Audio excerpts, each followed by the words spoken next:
but I can't get out of bed. There's too much in my head. I could be more faithful, but I feel let that happen. So I run around instead.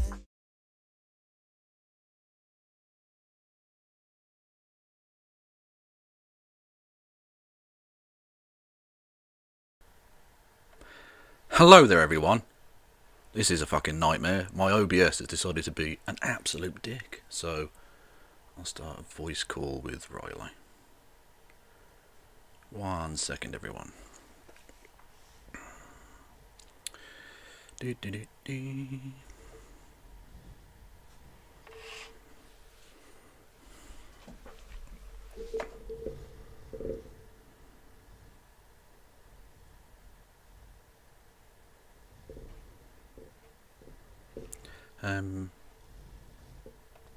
Or do I have to go into the thing? Not sure.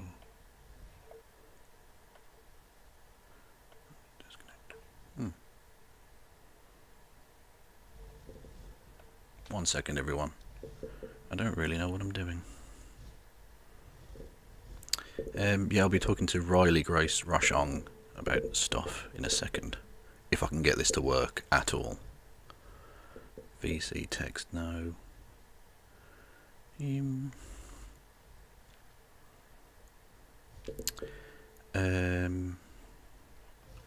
What am I doing, everyone?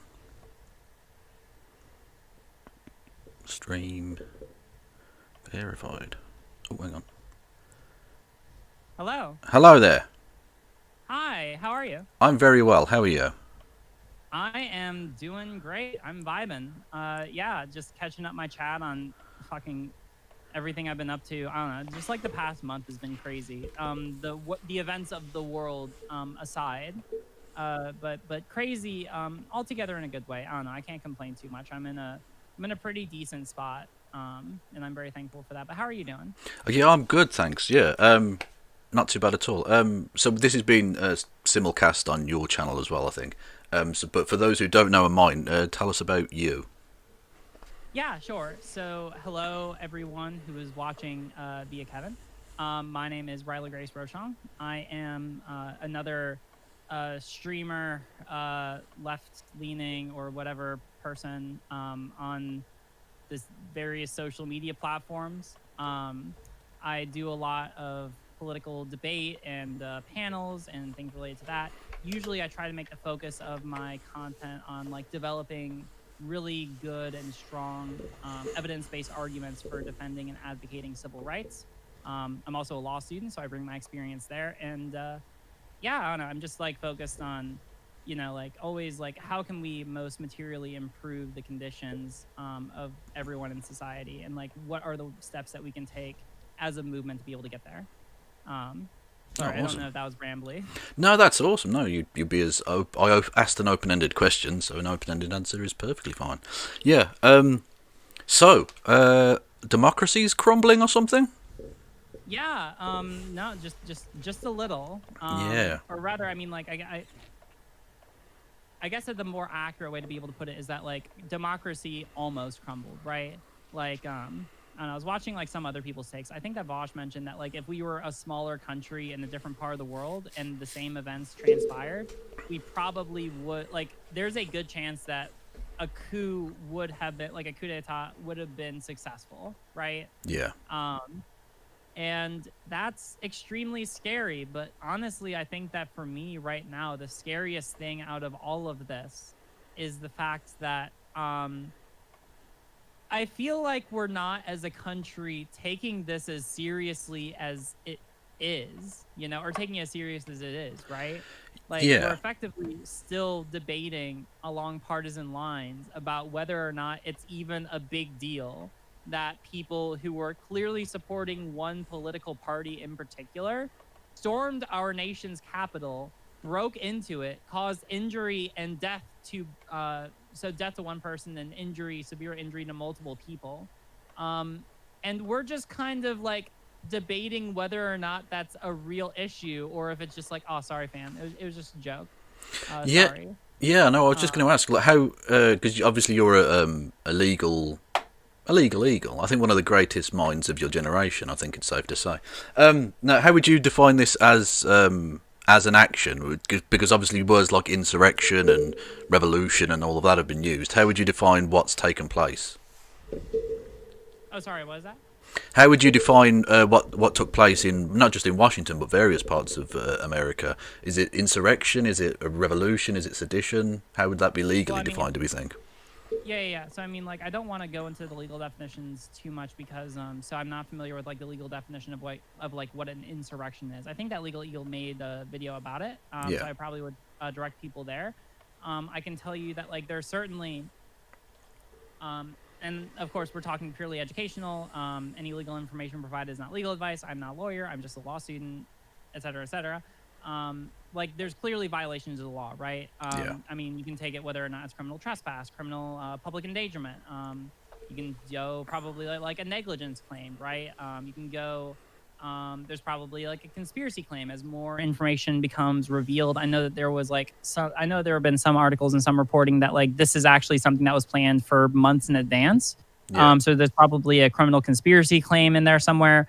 Of course, criminal conspiracy just being, so if you want to go through elements, it's an agreement or when two or more persons agree to commit an unlawful action or to commit a lawful action by unlawful means, right? Like that's the common law definition for what conspiracy is, right? It just like focuses on the agreement, right? So there's probably going to be a couple cases of criminal conspiracy in there. You're probably going to have obviously battery, you're going to have murder or something comparable. Or either murder or like some version of manslaughter, depending on like the specifics of the person's death. Like there are tons of claims to be able to put in there. I don't know what like a criminal insurrection claim looks like because it's not exactly like that's prosecuted. It's not exactly like this happens a ton in our country, you know? Yeah. Like it's not a commonly prosecuted criminal offense. I mean, like even for me, so for people who aren't aware, I used to, so last summer, I actually clerked for the Attorney General's office of Maryland. And so one of the things I did, I worked for two offices, predominantly the Office of Civil Rights and the Office of the Organized Crime Division, right? In organized crime, I actually worked on criminal conspiracy, right? And so that's what makes me feel like there's probably something prosecutable here. Again, just based on my own personal experience, that's not legal advice. But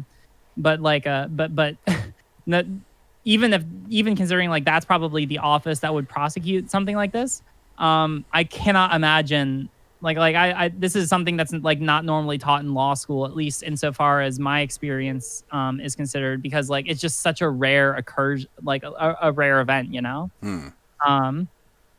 And I think that's probably, and this is of course just me speculating, but I mean like if we want to like dissect the many reasons why this is not being taken as seriously as people otherwise probably should be, it's probably because like I'm not sure if we as a country know how to deal with something like this. Like it's not like we've ever had it where our fucking capital has been broken into by a mob, right? Like this is literally unprecedented.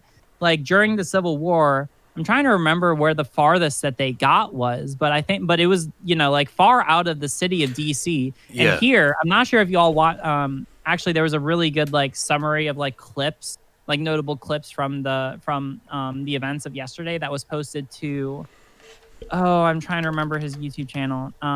Anarchist YouTuber, has dreads. Aaron from Reeducation. Yeah. Aaron from Reeducation actually posted a really good compilation of clips from the events that transpired yesterday.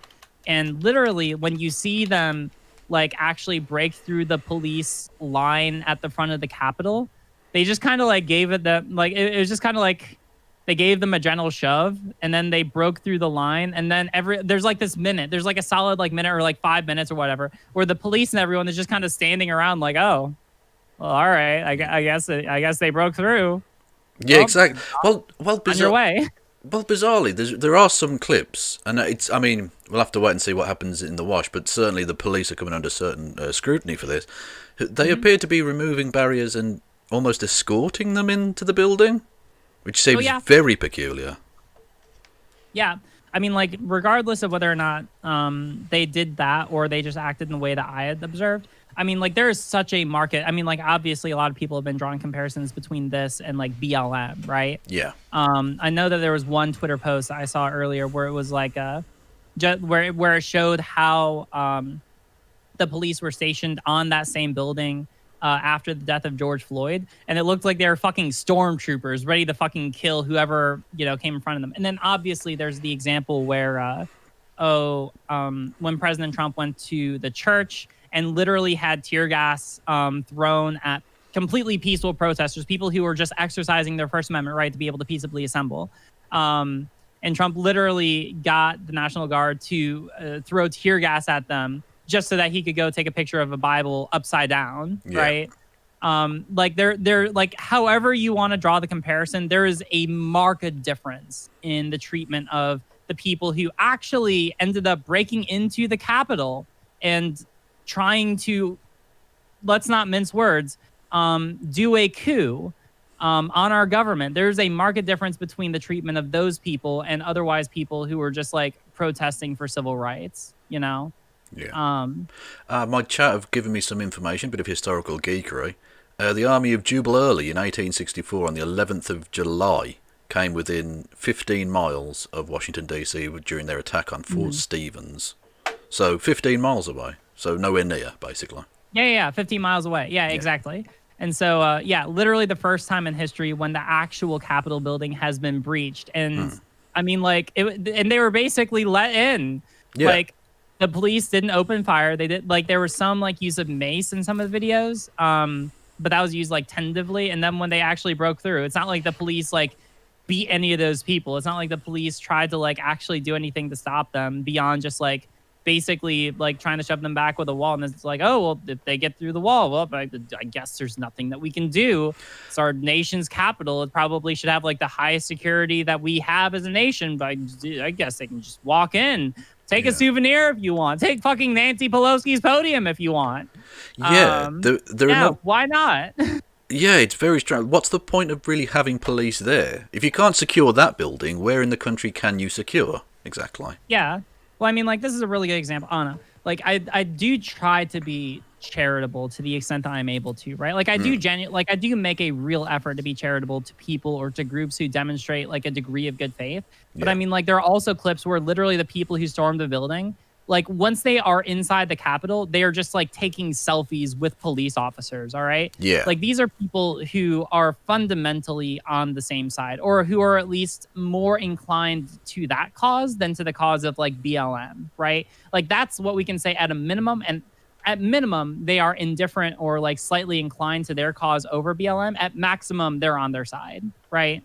Yeah, exactly. Yeah. There's one particular interview I saw of a man, and okay, he's a Trump supporter, so truth is not necessarily his forte, but he was describing how he said that the police were basically on their side, that the police were just allowing this to happen, and he was surprised by that. But I don't think there were many people that were that surprised that there were elements in the police, and I think this goes to the differences between the way in which we saw the BLM protesters treated. Like we saw was it Elijah McClain's family had like a wake / a musical performance, and that was tear gassed.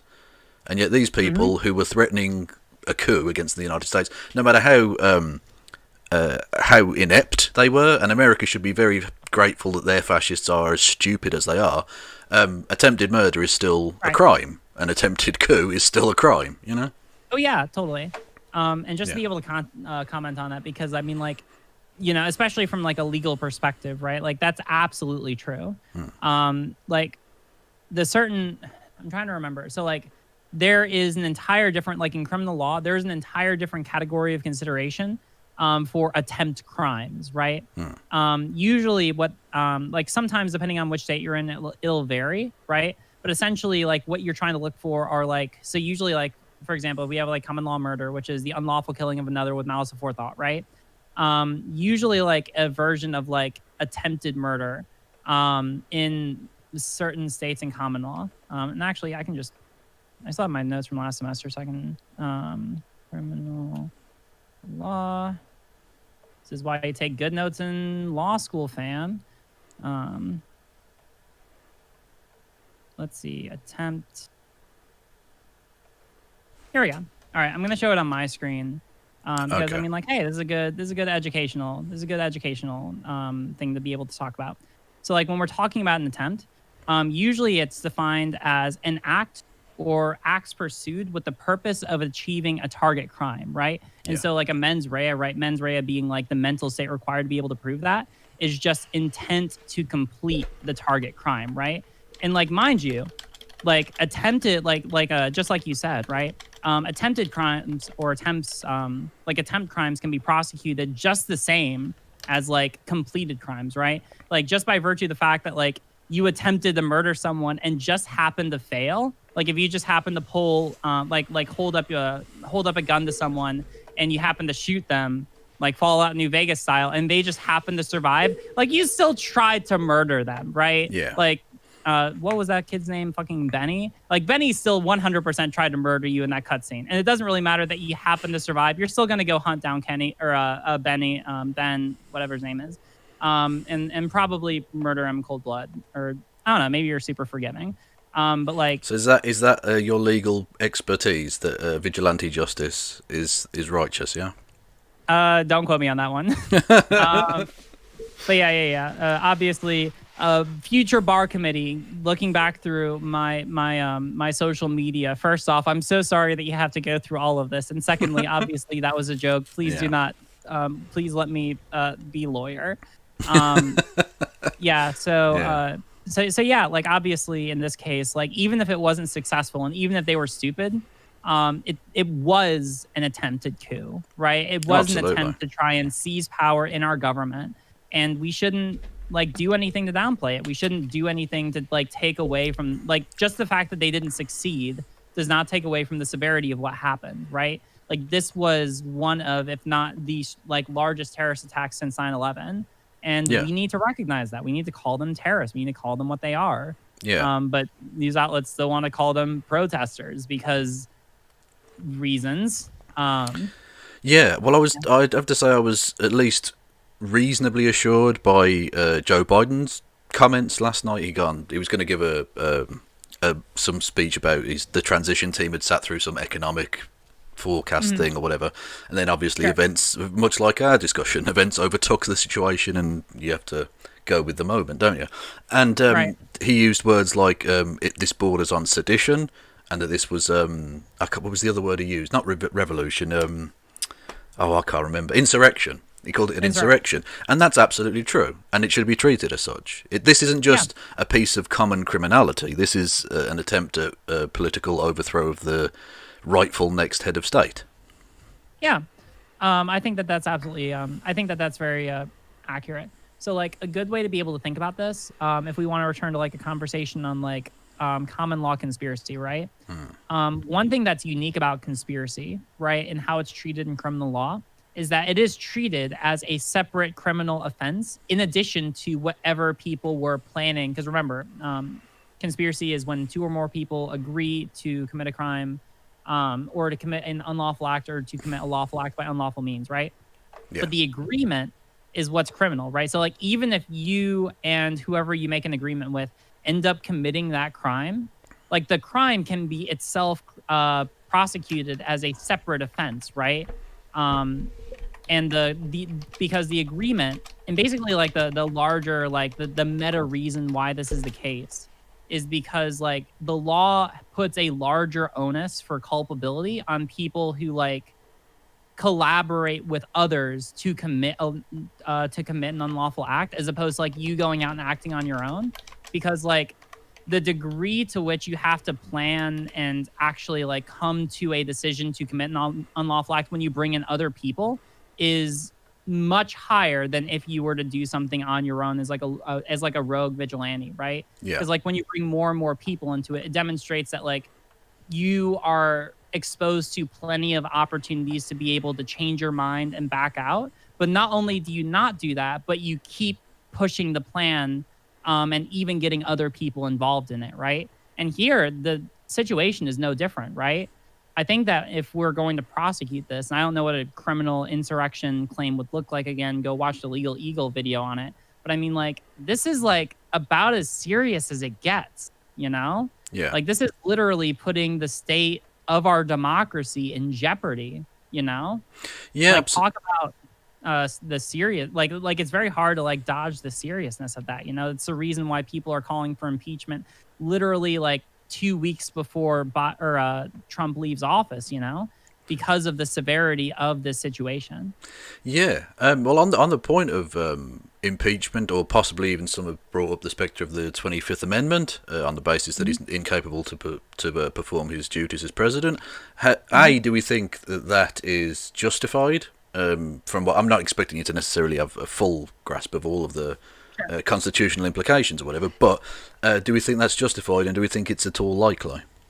So I've done like a little bit of reading on this. It's cool because actually the professor who's going to be overseeing my DC externship, we've been talking a little bit about this, which has been nice because it's nice to be able to have someone who is an expert in this field to be able to consult with as this is all unfolding in real time. And it's certainly possible. So it's going to depend very heavily on what the House does, right?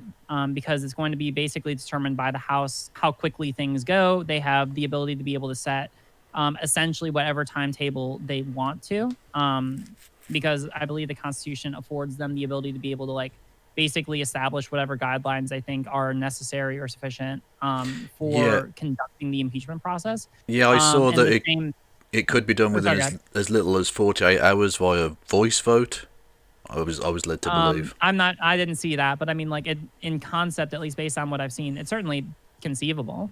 Yeah. Now, will they do that? Well, that's going to depend a lot on, you know, how people in the House are feeling. I think it's certainly not completely unreasonable to be able to expect that. Because, I mean, like, with the severity of everything that happened, it's going to depend on how moderate Democrats and how Republicans in general are going to address this, right? It's certainly conceivable that Republicans, and I think that, I don't know, like I've been thinking about this a lot over the past 24 hours, is like, how are the Republicans going to reconcile these events with the future of their party, right? And really, for me, I think that if they want to take like a really firm stand against, like, if I don't know, if we want to like talk about different parts of the Republican Party and we want to assume that there's a meaningful difference between like moderate and like far right Republicans, if the moderate part of the party wants to take a stand, now is the time to do it, right? Yeah. To take a stand and affirmatively say and denounce everything that Trump and his part of the party has done. The problem is that for me, like, again, we're just looking at this purely in political strategy terms, right? I feel like a lot of Republicans are currently weighing how substantial like an amount of the party, or how substantial the amount of the party is that belongs to Trump's base, right? Yeah. Because like if they denounce what happened, they do run the risk of splitting the party. That is the risk that they will have to, that is the risk that they run, right? And I feel like it's the risk that they have to run. And so if we're talking about like an impeachment, there probably are going to, like, this is a decision that will need to happen in order to be able to make it happen in as expeditiously a manner as what would be necessary to have it done before Biden takes office, right? Yeah. But I don't necessarily see that to be likely, just because, like, from pure numbers, like a pure number standpoint, right? I feel like they're probably too afraid of losing the base. Like losing that part of the base and ending up like losing, or like splitting the Republican Party. Yeah, well, they need to make the decision, it seems to me, fundamentally between republicanism and republic, because I can't see that your form of governance can survive one of its major parties being openly insurrectionist. That doesn't seem like remotely plausible going forward. Yeah. No, I'm inclined to agree. And that's why it's just like a really hard time for the Republican Party, because like I'm very doubtful that they're going to be able to survive, at least in the current form that they are, for the immediate future, right? Yeah. It's either they're going to like basically there are two ways that they can go down, right? They can choose to take this moment to openly condemn the party, or like that part of the party and Trump's part of the party, and then they end up doing a split in the party, right? Trump takes his part of it and he goes off and forms like whatever, the Trump fascist party. And then whatever is left of the Republican Party is significantly smaller than Democrats, and they end up losing power, right? So that's like one path that they can go down. The other is where they don't really do much of anything, and that seems to be what they're doing at the moment. And the problem with that is that it establishes the precedent that, like, yeah, listen, Republican Party, we're fine if you go and do something as crazy as trying to do a coup on our government and usurp our entire democracy. Just make sure that if we do keep a democracy, that you vote for us in the next election, right? Yeah. Yeah. It does. Yeah. And that's sorry, go on. No, I was just going to say, yeah, that's, I think, the route they have to take, it seems to me, the Republican Party. Otherwise, they face either a short-term readjustment, which will lead to a loss of power in the short term, or potential historical dustbin territory. Because I can't see that they're able to survive that. Now, there either has to be a reform in the Republican Party, or the Republican Party split, and whichever one of those is not crazy survives, or a third party emerges. Because I think a lot of people in America were genuinely taken aback by this, which shows, A, that they weren't watching, clearly, because this has been brewing for a long, long time. But ultimately, I think shows that there's still a goodness at the heart of it. Even, I think a lot of people who voted for Trump didn't vote for this. No one wants this. This is a nightmare. This is awful. Yeah. And just for Americans watching, I saw some people saying that the world was laughing at them. No one's laughing at America right now. This is appalling. We're appalled by what we see, not amused. Yeah. Yeah, no, I agree. It's a very... I'm trying... No, it's understandable when you're faced with the stark reality of the situation. As an American, it must be pretty difficult to get your thoughts out, frankly. Yeah. So, I mean, like, it's a very hard thing to be able to deal with because, I mean, like, I do know, like, I think that it's not unfair to say that there's a lot of people in America who voted for Trump. And maybe some people in my chat will push back on me on this. But, I mean, like, people who have watched me long enough know this to at least be somewhat true. I do think that it's fair to say that there are a lot of people who voted for Trump who didn't vote for this, right? Yeah. I always think about, like, one of, because, like, I do a lot of debates, and I always think about, like, one debate in particular that I had that was completely impromptu. I was doing, like, a gaming stream, and there was a trans Trump supporter in my chat. Wow. And I thought that was really, it was, like, very interesting to me. I'm always perplexed by that kind of perspective because it's like you're literally, because, like, to me, I'm thinking as I'm seeing this person come in the chat, like, you're literally advocating for a person who wants to and has taken away your civil rights, Yeah. Like it's beyond conceivable, or it's like beyond conception. But like, I approach that conversation with more of the perspective of, okay, I just want to learn how this person thinks about their moral systems and like why they support Trump. And so I brought them on, and essentially, I was super chill, I was super laid back, and I just asked them questions about why they believe the things that they did. And a lot of it came down to a couple like key facts. The first of which being that, like, literally I asked them, okay, so what do you think of like Bernie Sanders? They didn't know who Bernie Sanders was. And on top of that, they told me that they had just gotten into politics, and the only two politicians they knew about were Trump and Biden. And that was it. Wow. And at the end of the conversation, they told me that the main reason why they liked Trump over Biden was that Trump seemed like a stronger leader. And that was it. Wow. Yeah. Which is crazy. But like other key facts that became relevant, we also discovered that they came from like a relatively conservative background. We also learned that they lived more in like rural communities where they weren't exposed to like large diversity of thought. We also learned that like they had consumed a lot of like, Fox News and conservative media. And so like one of the reasons that they said earlier on was like, oh, I support Trump because he has like good immigration policy. And I was like, oh, what immigration policy? He's like, well, I hear that, he's keeping out all the rapists and all the gang members and all the murderers. And I was like, okay, where'd you hear that from? And he was like, oh, I heard it from Trump and from Fox News. And I was like, okay, you understand why that's a problem, right? Yeah. And so we went through that whole discussion. But I mean, like, a lot of it was not that they like this person, he was not crazy. Like, he wasn't like the kind of person that we did see on Capitol Hill. He was just kind of like a very average person who happened to be born in the circumstances that led them to be more likely to have support for a more conservative person, more conservative party member. And I think that this is very representative. I mean, like, I grew up in a town where a lot of people basically fit this profile, right?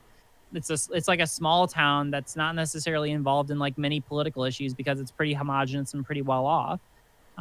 It's like it's either middle class or like slightly upper middle class, right?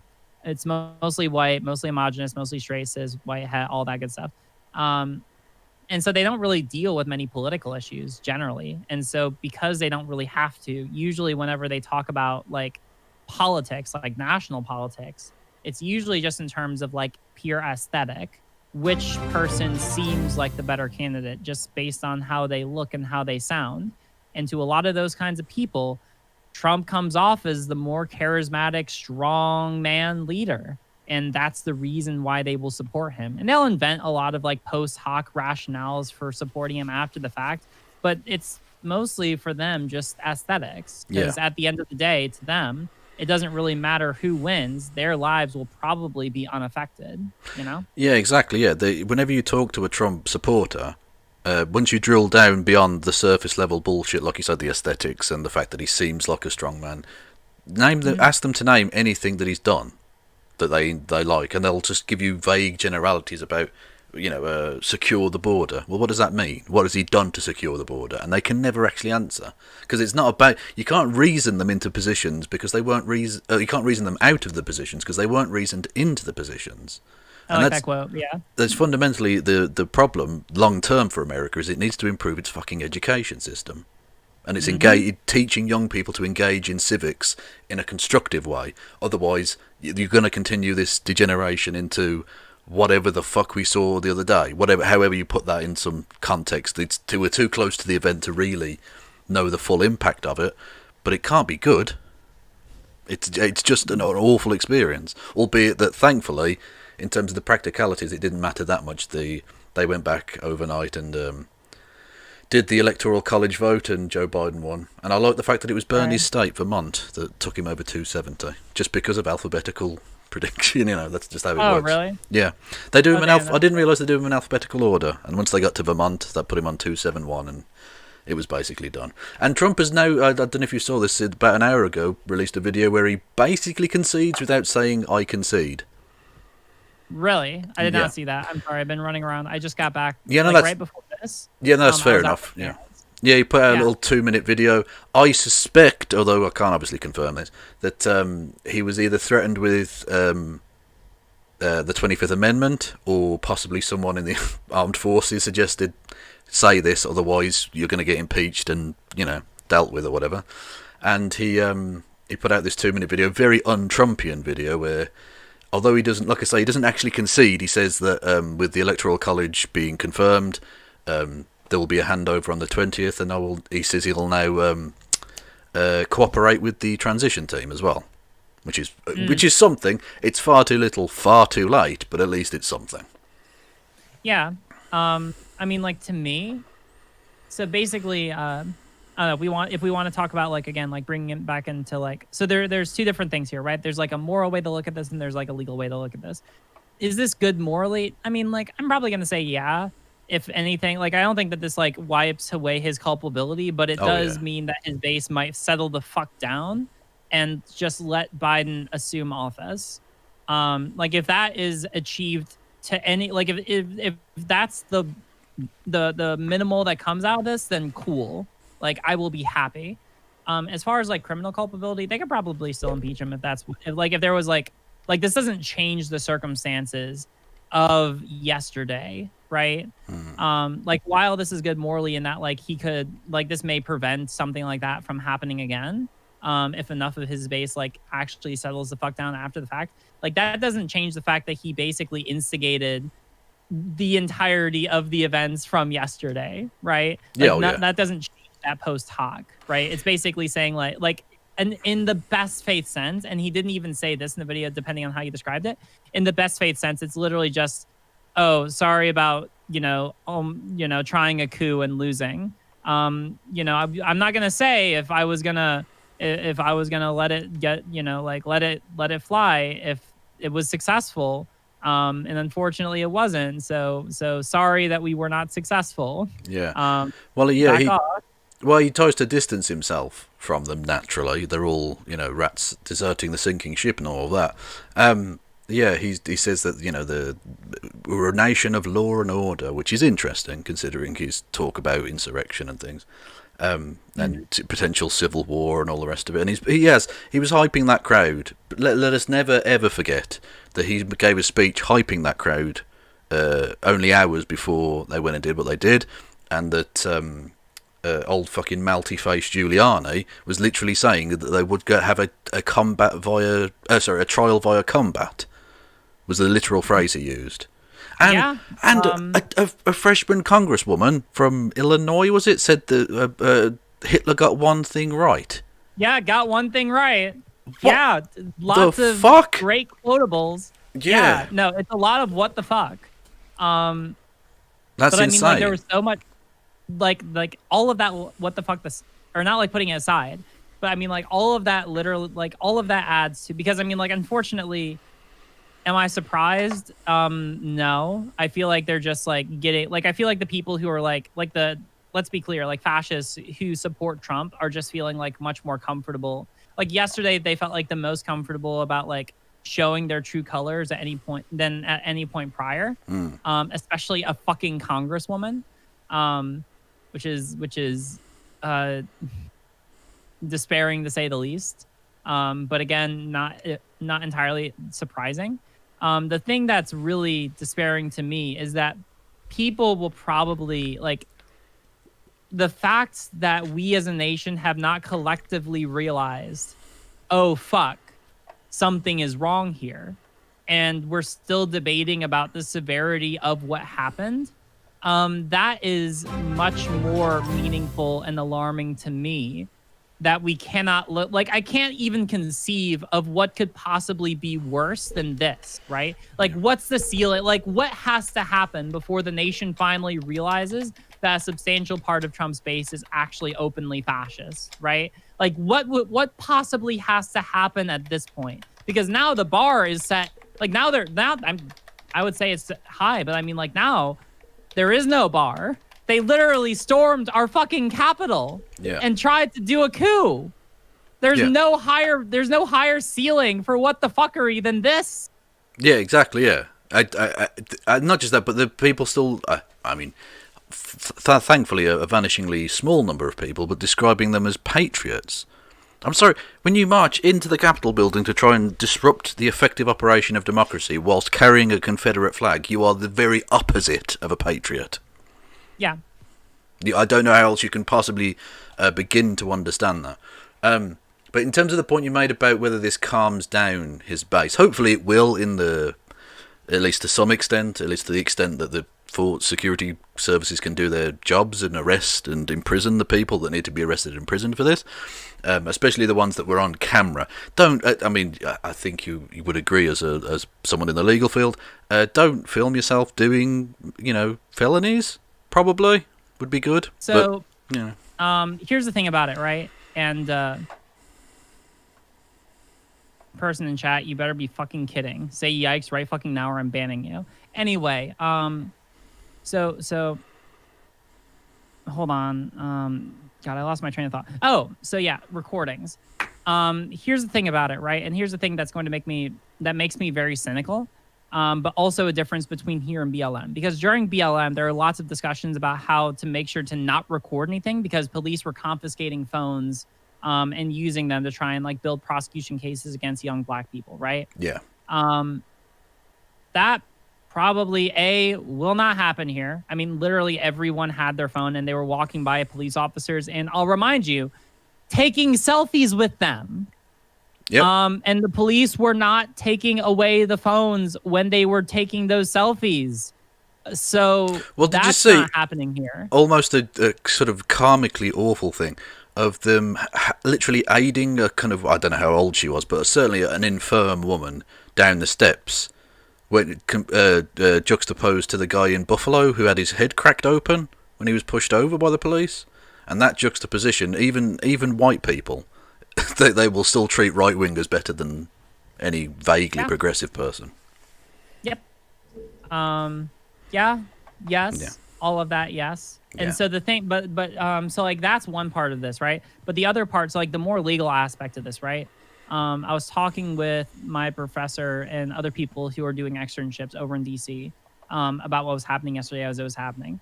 And so like when we talk about legal prosecution, right? Yeah.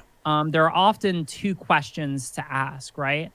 The first is there a substantive claim, or is there enough evidence to be able, or not, sorry, not evidence.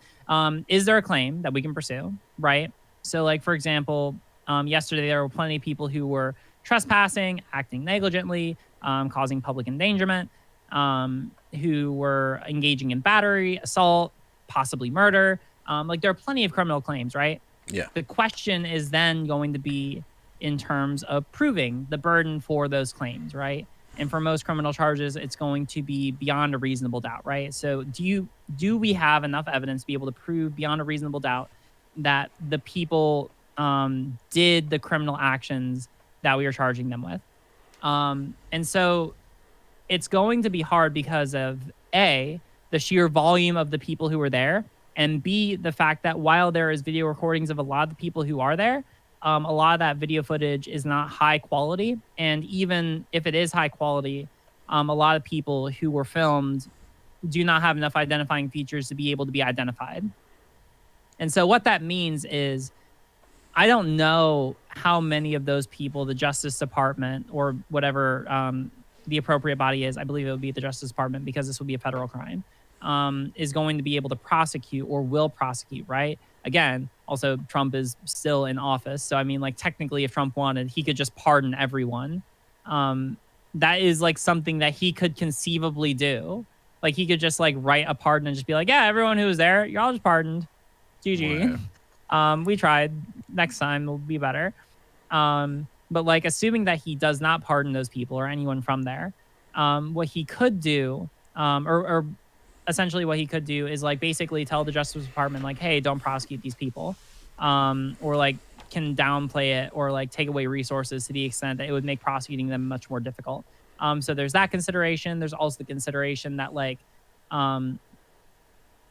they would only be able to prosecute if they were able to prosecute like a small handful of people, like the people who are able to be identified. And so even in the best case scenario, what we're left with is the reality that most of the people who walked into Capitol Hill, broke the windows and broke in and committed serious atrocities and serious crimes will probably never be prosecuted, right?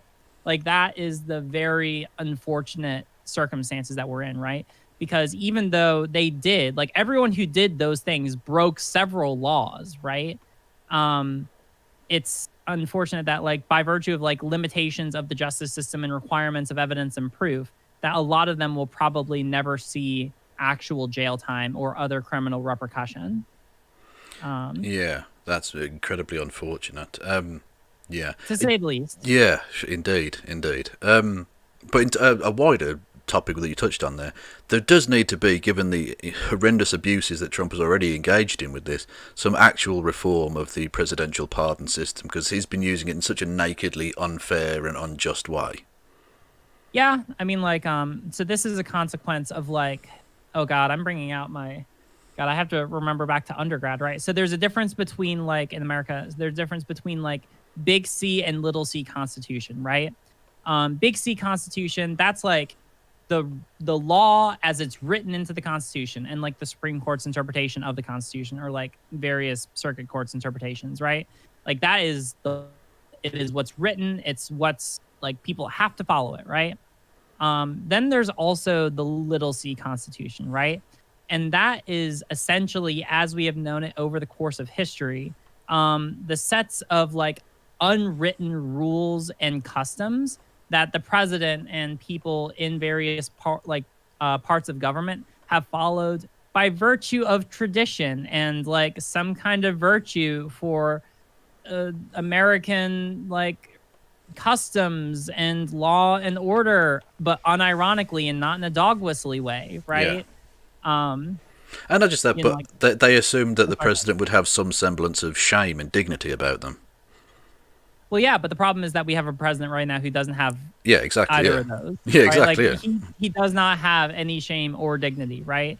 And so basically, like he's just able, and by virtue of that, and by virtue of the fact that there are lots of like things that presidents have not done, but more because of prudential limitations rather than like legal ones, right? Or required ones.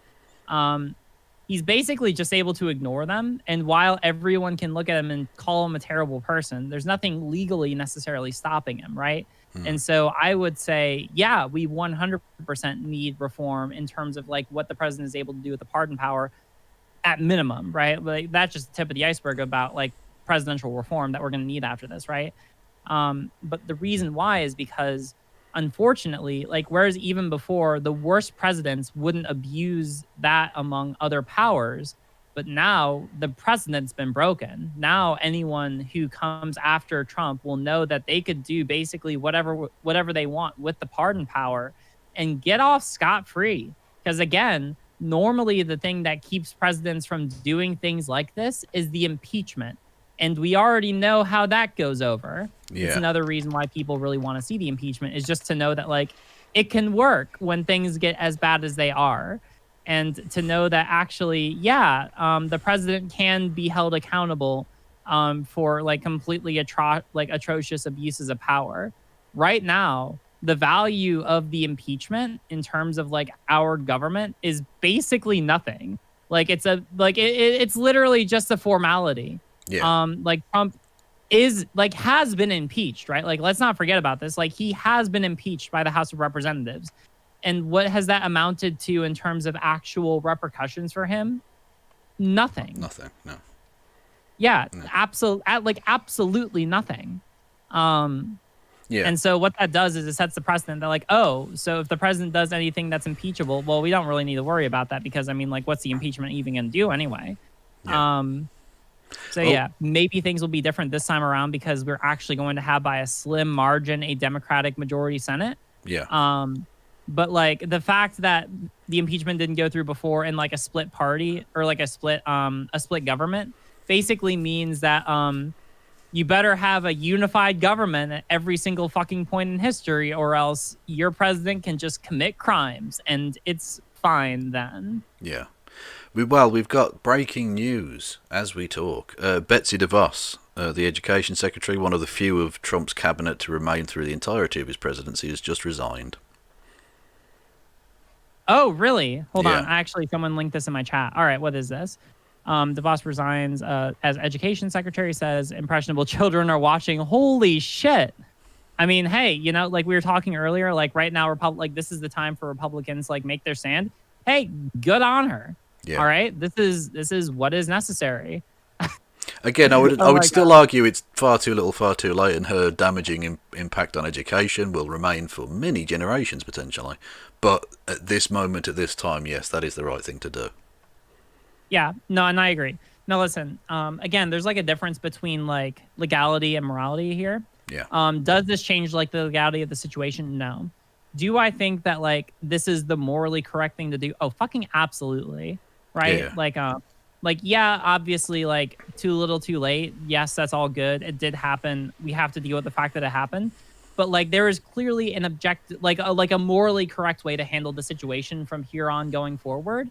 And this is consistent with what I would expect is the morally correct thing to do. Yeah, right? Absolutely. Yeah. Yeah. And actually, I mean, one thing that springs to mind as I was watching the scenes yesterday, and we'll have to wait and see in terms of the politics going forward. Oh yeah, Elaine Chao resigned yesterday as well, didn't she? Sorry, I was just talking to my chat there. The pearl clutching bullshit around Hillary Clinton daring to describe half of Trump's base as deplorable, and how terrible that was. You can't speak about people in that way. And then you see what they did yesterday, and you think to yourself, a lot of people owe Hillary Clinton a rather large apology for their reaction to those comments, because she has been shown to have underplayed the situation, if anything. Yeah, no, I agree. Yeah. Like, you can have your credit, and again, like, this is why, I don't know, like, generally speaking, I try to focus on making sure that I criticize people's ideas and not just, like, ad-homing or, like, vaguely gesturing at them, right? Like, you can take issues with Hillary Clinton, and I'm not about to sit here and be like, a Hillary Clinton still be good and prudential. to recognize when they are correct, right? Because they get into like a mindset where you just perpetually tune out people's opinions, like when they are when it's coming from someone who you like disagree with or who you don't like. I feel like that's just like a very bad precedent to set as a community. Yeah, absolutely. Well, I heard you, you a little bit before we went live on my stream talking about you were going to set up a your own panel and wanting to sort out problems in terms of disagreements on the left and stuff. Yeah. And I think apropos to that is an unfortunate thing I've seen in some parts of the left online, especially the kind of more authoritarian, tanky elements of kind of supporting this on the basis that, well, it goes against the US government and we don't like them, as if what you're supporting a fascist coup to own the libs. Like, what the fuck is wrong with you people, really? So, I don't know. Like there are going to be like certain limitations, right? On like, and I'm still trying to figure out exactly how I want to handle this, because like, do I think that, I don't know, like, what kind of content creators do we know that are actually unironically making that sort of a take, right? Like, I think that that's a lot of like very fringe people. Yeah. Or maybe that's not. I mean, like, I genuinely don't know right now. I haven't heard that kind of a take be expressed by like anyone who I certainly know or associate with online. I think that's genuinely terrible. And so, yeah, like if there is like a substantial part of people online who are making that kind of an argument, then sure, that's something that needs to be resolved. But like going back to what I was saying initially is that like I'm still trying to figure out, like, I'm going to have like some limitations on who I want to bring to like that table, right? So like probably like tankies, I don't know. That's still probably the thing that I am wrestling with the most. So like I'm usually like right now I'm prudentially, like I'm conceptually thinking most of like focusing on like people who are lib left. Like at least in theory, because I think that those are the people with like the most things in common, and that's where the most ground can be achieved in terms of being able to unify people. But like when you're talking about someone who's just like, yeah, no, unironically doing a coup would be is actually a good thing, and actually, you know, the fascists weren't completely bad in what they did. Like, I'm not sure if that comes from a mindset that I could say is defensible, you know? Yeah. Oh, absolutely, yeah. Yes, so in terms of going forward, or well, actually not even going forward, how do you feel about the morality of, and I understand this as a, if you hold this as a consistent position, I've seen some people saying that they refuse to revel, and revel's a loaded word in this regard, in the deaths. So far there have been 4, I believe, of protesters and 1 of police. If we just put the police to the one side at the moment, for those who attacked the Capitol building yesterday, how do we feel? Should we feel sorrow for those people? Should we feel pity? What I mean, how should we react to the deaths of those 4 people? So remind me, I'm not actually completely aware. So what were how were they participating? Oh, these were all people who they all died or all sustained the injuries anyway inside the Capitol building. So they'd broken onto the grounds through the various ports of entry. The first one that died was the woman, who there's been a new angle of that, which obviously I won't play on stream for terms of service and basic decency reasons, where she is trying to climb through the broken window of a door that leads into the passage into the speaker's chamber, or the speaker's offices, which they eventually did break through, and it had been barricaded on the other side by police who with furniture, and she tries to break through. They say get back, and they're clearly pointing guns at her, and they shoot her in the neck, and she died. There was another guy in an almost horrifically comical thing. He tasered himself accidentally in the groin and died of a heart attack, which sounds like one of those sentences that shouldn't be real, but that's what happened. And he did again on the ground itself again. So I mean, it's, you know, like how do we feel about that? Because I understand some people are always like, well, human life is human life, but also I'm in two minds. I can't feel sympathy for them at all, but I can feel a little bit of pity, because I think these people are the simple tools of much more dangerous and evil people. The kinds of people like Trump himself who have lied to these people consistently and whipped up fear and hatred in them. And these people are, like I say, quite simple people in many respects, quite fucking stupid people in many respects, but aren't necessarily that evil at the core of who they are. They've been told terrible things. That's why QAnon is so dangerous. We've seen various people who've committed suicide because of QAnon conspiracies. They're terrified, they're scared by this. And these people are the unwitting pawns. So in many respects I feel pity, but I can't feel any sympathy for them.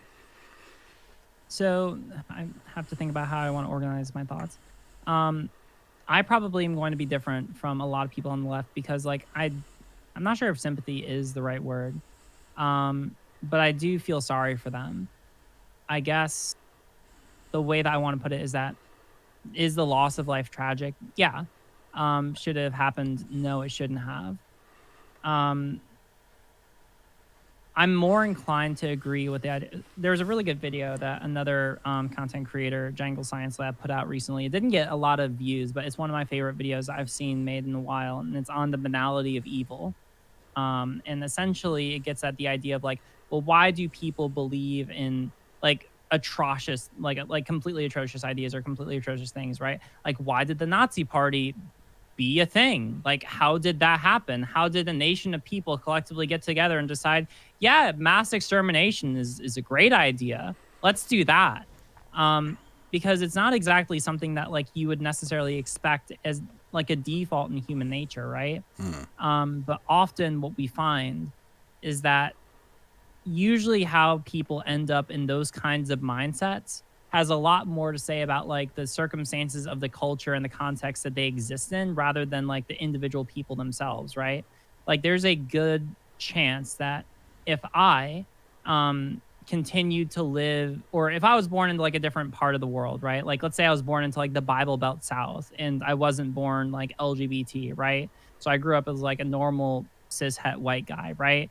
There's a good chance I was probably born into a family that was more sympathetic towards Trump and therefore was born into a family that fostered a mentality that, like, oh, I was being oppressed by the evil PC cancel police or whatever, and that there was this evil conspiracy to try and keep me and other people like me, very heavy quotations, down. And the person who's championing my cause, finally president, is just being assaulted by the radical left and mainstream media who's apparently working together. And also, they're stealing the election. I can't prove how, but I know it in my bones because I've been programmed to believe this my entire life. Like, a lot of the circumstances that leads people to have those kind of beliefs doesn't necessarily have to do with circumstances of their own choosing, but rather usually those that they are born into. It's very similar to, like, the conversation I had earlier, right, with the trans Trump supporter. Like, the reason he had the beliefs that he did was because he was born in the circumstances that made them more likely. It's not like he chose to have those beliefs. And after the fact, by the end of the conversation, it sounded like I'd basically gotten through to him, you know? Now, do I think that there are some people that can't be reasoned out of their positions? Yes. The same thing, the same quote that you said earlier, you can't reason a person out of a position that they didn't reason themselves into. I think that's true a lot of the time, depending on how firmly someone stands by those beliefs. I think that a lot of people in society are just trying to kind of get by, and they might have some beliefs that they hold on to, like, tentatively. But I think that if you're able to reasonably refute those ideas, then a lot of people will probably reflect on them and grow and develop and, form new ideas based on, like, new evidence, right? Like, that's probably, I'm going to take a wild guess, how a lot of people on the left got to be here, And so to take this back to, like, the conversation about, like, the people who died, I think it is a tragedy because I think that there's a different world or a different universe where someone may have, like, I don't know, like, let's say that, like, someone went over to DC and just, like, stopped those people outside the Capitol before going in and just kind of reminded them, like, hey, take a second to, like, reflect on this. This is crazy. You are literally about to go inside of the Capitol of the United States. You could be shot and killed. Consider what you're doing. You are about to commit, like, one of the worst atrocities in American history. And maybe we could get through to those people. I don't know. Maybe they were like too far gone. But the point I'm trying to get at is that, like, a lot of times I look at those kind of people and I usually don't hold them to be like completely, like, to some degree there's moral accountability, but I also think that, like, to say that that the reason why they have those beliefs is completely 100% on those individuals, I think is reductive. Yeah, absolutely. I think there are, yeah, I think you make a good point. There are some people who can be gotten through to. But as I mean, on my channel, I do a lot of going through places like Parler and the Donald.win and various of these far right sites, and the nonsense of the FBI and the Washington police and or the Capitol Police saying that they couldn't have foreseen this. I'm sorry, you haven't been watching. Then they've been planning this. They came there with pre-printed shirts saying Washington Civil War. They wanted this. I'm not saying that all the 4 people who died, I'm not naming individuals there, but a lot of the people that went there to do this went there specifically. The guy who went there with cable ties to take hostages of elected representatives, that guy wasn't going there and just decided on the spur of the moment. I don't think you can get through to people like that. I think that those people are genuinely too far gone, and for the good of democracy need to be let's say taken care of at the penitentiary or whatever, you know. Well, sure. Yeah. I mean, like, here's another good example, right? Actually, this relates back to an experience I have today, right? Being trans on the internet, I have to deal with a lot of TERFs. Wonderful time. And so I followed another creator, Samantha Lux, who was basically arguing with a TERF online. And so essentially at this point, because like I've done the whole bit where I just like quote tweet and dunk on people, and like I've done that over and over. The thing is that like a lot of TERFs on Twitter, because reminder, like in the grand scheme of like how many people are on Twitter, I think it's like Twitter is I'm trying to remember, like it's only like a small percentage of the population in the United States is actually on Twitter. And the percentage of people who actually regularly post on Twitter is even smaller than that, right? So normally the people that you see on Twitter are not actually like representative of the general population. So good thing to keep in mind for perspective, right? But also, and so the people that you normally see on Twitter are like the last people to actually like possibly be reasoned out of certain positions, right? And so when you see a TERF on Twitter, there's like there is like a 0 basically percent chance that you can actually like reason through to get through to them. So basically, and what was funny was that like I just responded to Samantha, who quote tweeted a TERF that they were arguing with, and I was like, oh hey, this is cool, I'm gonna run a poll. And that's literally all I said. And the TERF responded me basically saying something like this, right? They were like, oh, this fucking little twerp. Well, what kind of poll are you going to run? Are you going to run a poll on whether or not men should be able to show their genitals to women in restrooms, in public restrooms? Because that's something that a feminist got kicked off of Twitter for asking themselves. I was just like sitting there like, what the fuck is this person on? I'd love to know. Has anyone ever argued that men should be able to do that? No, it's a complete straw man. It's complete, like the fact that they actually called me a twerp, right? Which was funny because I've never been called. I have actually not been I've not been called a twerp before. That's actually a new one. Well, yeah, it's the 1930s, so yeah, that's a perfectly acceptable diss, I believe. Yeah, I know, right? But yeah, no, complete, absolute straw man. And literally, it was a response to me just saying, "Oh, I'm gonna run a poll really quick." That's all that I said. I didn't even necessarily disagree with them in that post. I was just like, oh, I'm going to go learn more. And they decided to take the opportunity to like attack me personally. And like try to assume that I had this absolutely crazy outlandish position, which I don't. Well, I'm beginning to think that maybe TERFs aren't entirely honest with this whole protecting women's rights thing, and they just have a problem with trans people. Yeah. I know, right? It's crazy. Mad stuff. Yeah. Weird, crazy outlier theory. But like the point, going back to like, there are certain, so like when we're talking about like people who can and cannot be reached, like obviously I've learned that like, oh, these are people who cannot be reached. So what I did was I took screen caps of what they said, I blocked them, and then I posted it and did the ratio. And that's fun, right? Yeah. But like, I didn't do that initially. Initially, what I did was I did like the Destiny bit of being like, hey, do you want to come onto my stream? And I brought some TERFs onto my stream and I dunked on them, and that was fun and all. But as I was telling my chat earlier, nothing gets accomplished because I know that I'm not able to change their minds, right? Like basically going in, like I understand there's literally nothing that I can say to these people to actually change their minds. Especially when one of the people who I brought on was someone who literally unironically argued that we should check the genitals of people before they go into restrooms, right? Wow. To make sure if they're men or women. Yeah, unironically. Well, that's not weird and creepy and dystopian at all. That's fine. Yeah, I know, right? Yeah, it's not hell. fucking. Yeah, exactly. And so like I very quickly realized after that, like, wow, not only am I not enjoying this, no meaningful progress is being made, and essentially it's just like performative blood sports, you know? Yeah. And so I've learned to basically just like block these people and to just like screen cap the crazy things that they say to me and then just like tweet those out and be like, wow, look at this crazy person. Because otherwise there's really not much I can argue against them. They just like say the craziest shit. But like those are the kind of people that you can't really reason out of their positions, right? Like there is nothing in the entire human language. There's no string of words that I can tie together to convince them against their views, right? Like they have decided that this is the thing that they're believing, not because of like empirical evidence, because if they were based their views off the evidence, then they wouldn't have the views that they did, but based off of like some crazy other conceptual motive. I actually, in the poll I mentioned earlier, I asked people who used to be TERFs to say like what made them come over. A lot of them were like, oh, I was raised conservative and I grew out of those views. Or, oh, I used to be trans and like I had a lot of internalized transphobia and I got out of that.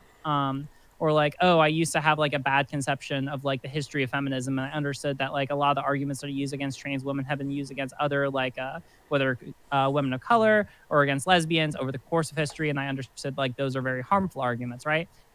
Basically like but by and large, the reason why people were TERFs originally were not because they like reasoned their way into those, but it's usually like some other kind of like personal motivation, you know? And I think that the same is true to be said about a lot of these people who like so strongly support Trump. It's not like they support him because because they reasoned their way into those positions. They support him because of some other personal motivation, whether it's because they've been like raised to believe like that there's a secret conspiracy to I don't know, like name a conspiracy. There's so many fucking conspiracies right now that I don't have a quick George Soros.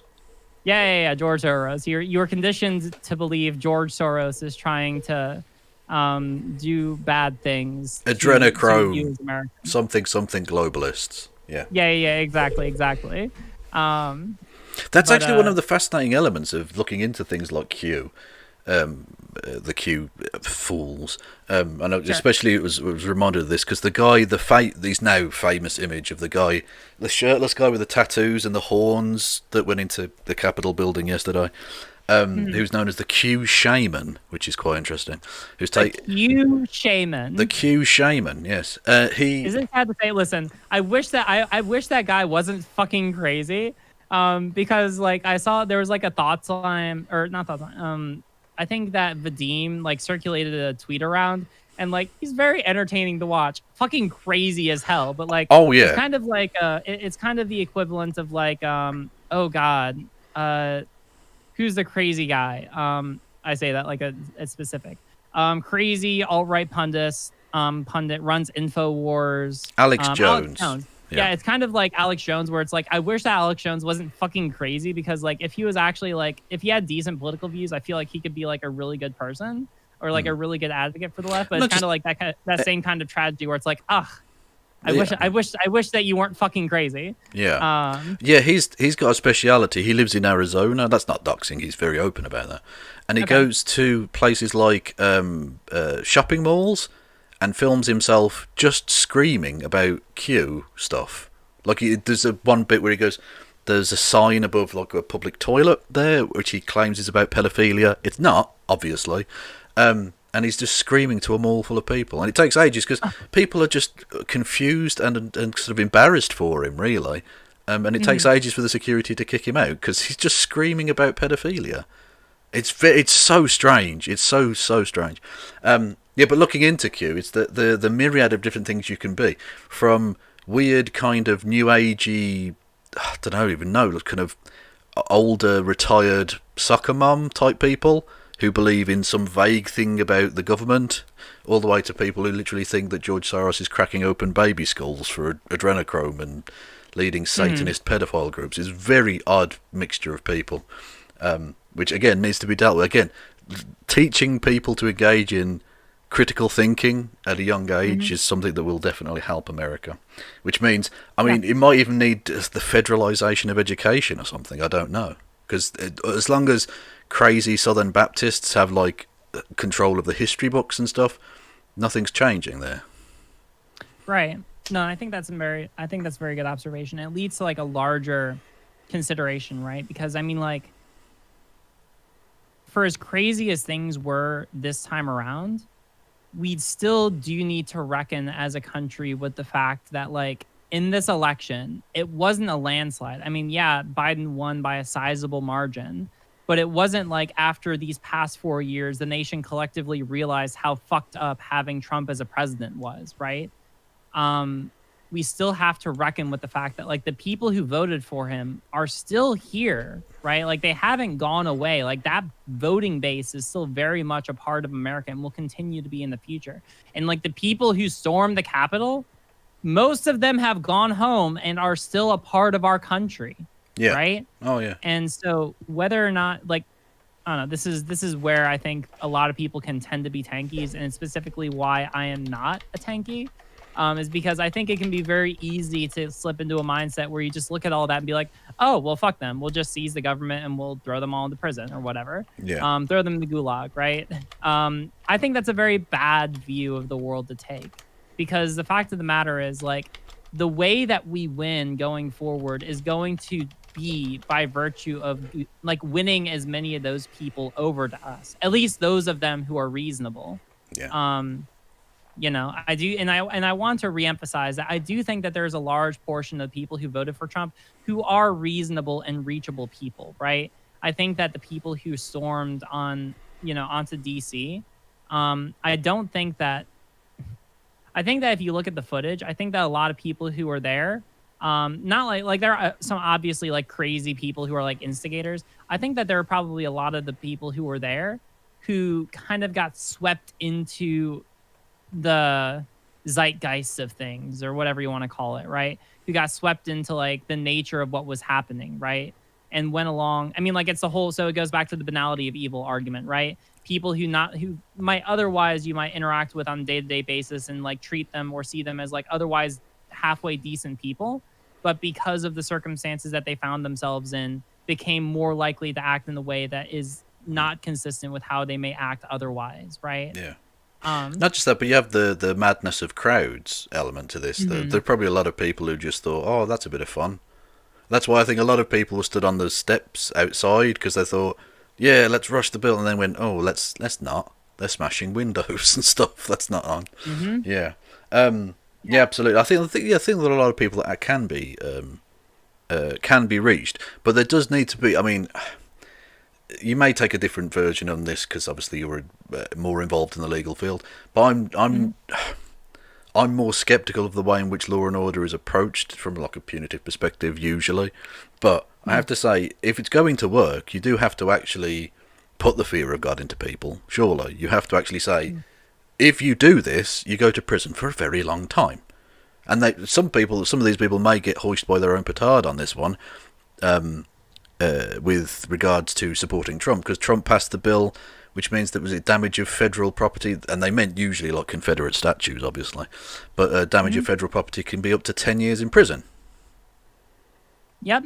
Yeah, so they may well get convicted under the law that they supported, which is fun.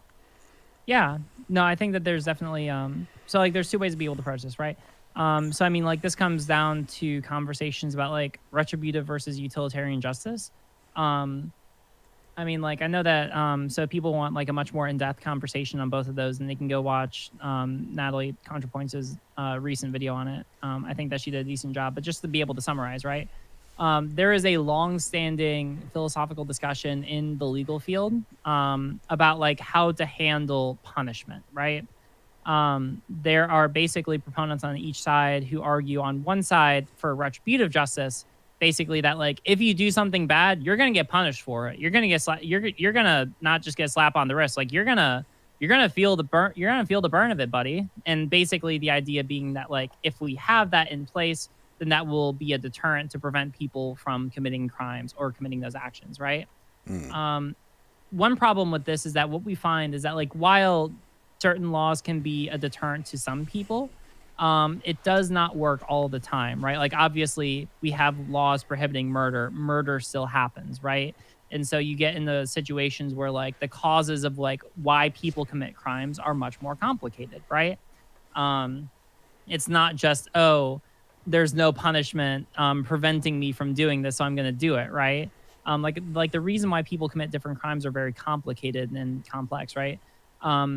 So like normally the counter to this is to suggest that like, hey, actually the reason why certain people commit crimes may not have so much to do with like the fact that they wanted to commit a crime, but for any kind of retributive punishment, but probably has something more to do with like, socioeconomic factors, right?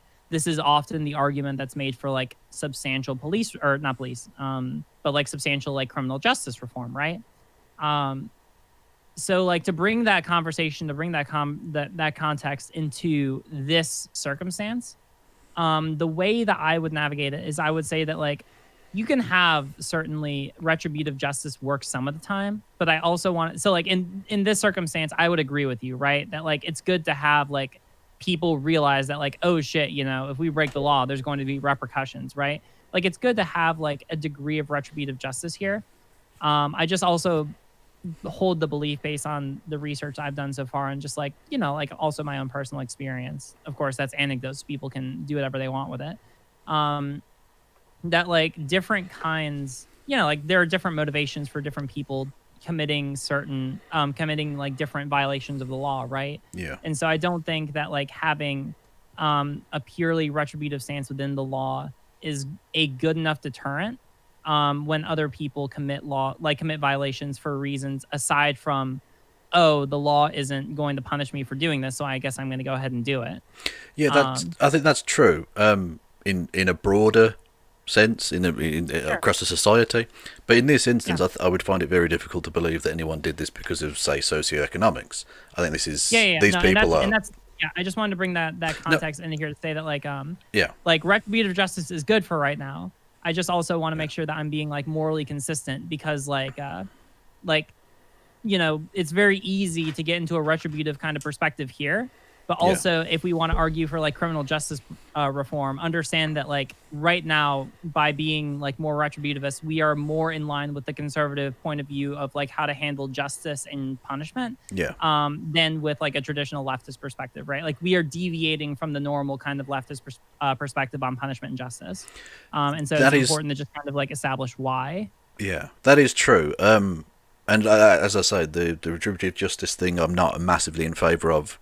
Generally going forward in my like ideal society or whatever, but accepting the concrete reality of the world around you I think is very important too in order to facilitate any kind of genuinely impactful and efficacious public policy making.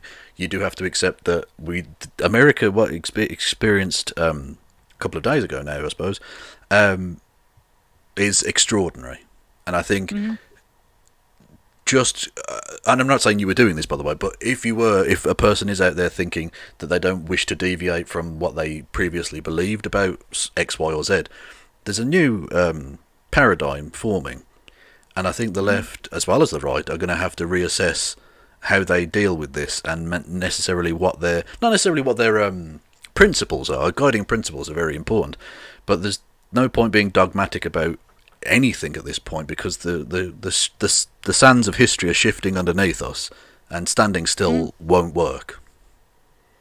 Well, yeah, I mean, and to be clear, like I'll clarify, right? Like I'm not saying that people should basically try to adhere to views to the point where it debilitates them and prevents them from being able to react to like the current circumstances. That's not what I'm saying, right? Yeah. I guess that what I'm saying is like, make sure that like yes, be responsive to the circumstances and make sure that like we understand how to be able to move going forward, but just also like make sure that we're reflecting on like the motive, like making sure that like we're able to justify to ourselves and to other people why we are acting in such a way in this circumstances, whereas we might be different in others, right? Yeah. It's the same kind of thing as like like a lot of discussions on like cancel culture. Again, like cancel culture being like a very like wide kind of idea, right? But like when we're talking about, like when we say we want to be like very reformative and even reformative, and even at like the extreme end of a lot of arguments, like abolish prisons, right? It's very hard to like justify having that kind of a view, but then like say that, oh, because you said something bad on Twitter 4 years ago, that means that you shouldn't be able to get any job or any kind of meaningful career for the rest of your life, right? Yeah. Like that's not a reconcilable worldview unless you're able to otherwise like justify why those two kinds of things are distinguishable from one another. Yeah. Um, Yeah, absolutely. But specifically in this instance, I have no particular qualms whatsoever about throwing the book at them, because I think it will definitely scare off a lot of them, because I think a lot of these people are just larpy dipshits for the most part, who got swept up within a moment of like what they felt was righteous indignation, but was obviously nonsense because there wasn't a stolen election or anything. And I think a lot of them, if you don't punish them now, might feel perfectly fine doing something like this in the future. Whereas I think if you really crack down hard on these individuals right now, I think you forestall some very significant problems in the future. Yeah, no, I definitely agree. And again, like, so to bring the discussion earlier into this, right? Like, I would say that this is distinguishable from like other discussions of like, why retributive punishment can normally have negative consequences, right? Like, I think that is true, that if we do not like punish people for this, then it sets a very dangerous precedent of, oh yeah, you're able to do this and you will face like you can literally storm the capital of our nation and you might be able to walk away scot-free, right? With a souvenir on top, like I definitely agree that we want to make sure that we do not set that precedent. It's the same reason why it's important to be able to impeach Trump right now, because we want to set the precedent that like, hey, if you abuse your power as president and literally like kind of instigate a coup, then you can be held responsible for it and you can face like a degree of punishment, Like we do want to make sure that we like establish like that precedent so that it's clear that like if you do bad things, like you will face punishment, especially when the bad thing is like of such a scale as this, right? Yeah, and you're going about them taking souvenirs. Did you see that the one guy who, again, bizarrely, it's January and he was shirtless, this old guy who took like some letters from the desk of Nancy Pelosi, and he said it's okay though because I left a quarter on her desk. Are you serious? No, he stole letters. He stole like correspondence that she had on her desk because they broke into like private offices and stuff. And he was literally standing outside the Capitol building for a photo op, as you do, not wearing a mask or anything, with letters addressed to Nancy Pelosi. You think, what on earth is going on? This is genuinely like some Banana Republic stuff. Like where they just raid like these. Well, I mean that's probably a racist phrase, I suppose, isn't it? But it's something you would expect from like a genuinely broken state. Mm-hmm. It's awful. Elizabeth Warren being based here. She's tweeted out in the last hour about Betsy DeVos. Really? What'd she say? She says, Betsy DeVos has never done her job to help American students. It doesn't surprise me one bit that she'd rather quit than do her job and help invoke the 25th Amendment. Good riddance, Betsy. You were the worst Secretary of Education ever. I mean, that's decent. I am glad that she's gone. Yeah. I defer to my comments earlier. I don't know if she'd be like, would she be able to, as like Secretary of Education, be able to like facilitate the impeachment? Like, would that be possible? I don't know actually, like, what the Secretary of Education is able to do in that capacity, or like to facilitate that process. Well, my understanding is, and again, I'm not a constitutional scholar, but apparently the Vice President invokes it, and then all of the secretaries of the cabinet have to vote on a simple majority, and if it passes, then they invoke the 25th, and the president is removed from power. Oh wow! Yeah. All right. So was not aware of that. That changes the analysis. Yeah. Well, I don't think it's ever been invoked outside of assassination, I believe, because obviously, if the president's like dead, then becomes necessary. Yeah. Oh, 2/3 of the cabinet. Apologies. Yeah. So so whether she's done that to not have to do that or whatever, but Trump's put out his video earlier, so I think that was his "please don't get rid of me" thing. I think that was his "please don't impeach me" moment. But I mean, I think it certainly seems likely that Nancy Pelosi is going to want from her words that she's spoken so far, she's going to want, if the 25th isn't invoked, then a vote will go to the floor on impeachment. Yeah, I mean, like, I definitely, like, the strongest argument I've seen. So aside from, like, the deterrence argument that we've already covered, right? Yeah. Another really big reason why impeachment can be important right now is because it can be necessary to ensure that, like, Trump never is able to run for president or hold any other public office after this again, right? Because, like, he could conceivably run for a second term after Biden 4 years, right? Like, could do that. And so an impeachment right now could ensure that, like, that's just completely off the table. Now, does that mean that we have to deal with Tucker Carlson 2024? Still gotta wait on that, fam. Drop in. Yeah, absolutely. Like, that's however you have to deal with in the future, it's probably going to be someone awful. The comments they've made about the not going back to Mitt Romney style conservatism, I think they're set on doing that, and whether the GOP can get back that kind of control again, who knows. So it'll probably be someone awful, but like you say, just for simple justice's sake, he has to be removed. I mean, this is absolutely unconscionable that he would be allowed to remain. Yeah. No, I agree. Absolutely. So before I let you go, where do we go from here as fans of democracy? What do you think the response from, say, the left needs to be? What do you think the response will genuinely be? Well, I suppose those are big questions as they are. I suppose I don't want to give you too much to answer. Yeah. No, I agree. I think that so there's going to be a couple things, right? First is that we have to make sure that we're actually mobilizing the people who are online. Political hobbyism cannot be allowed to exist anymore, right? Yeah. Like, if you are someone and you are online and you are participating in, like, politics, at least in an online setting, you have to be able to manifest that in some kind of IRL way.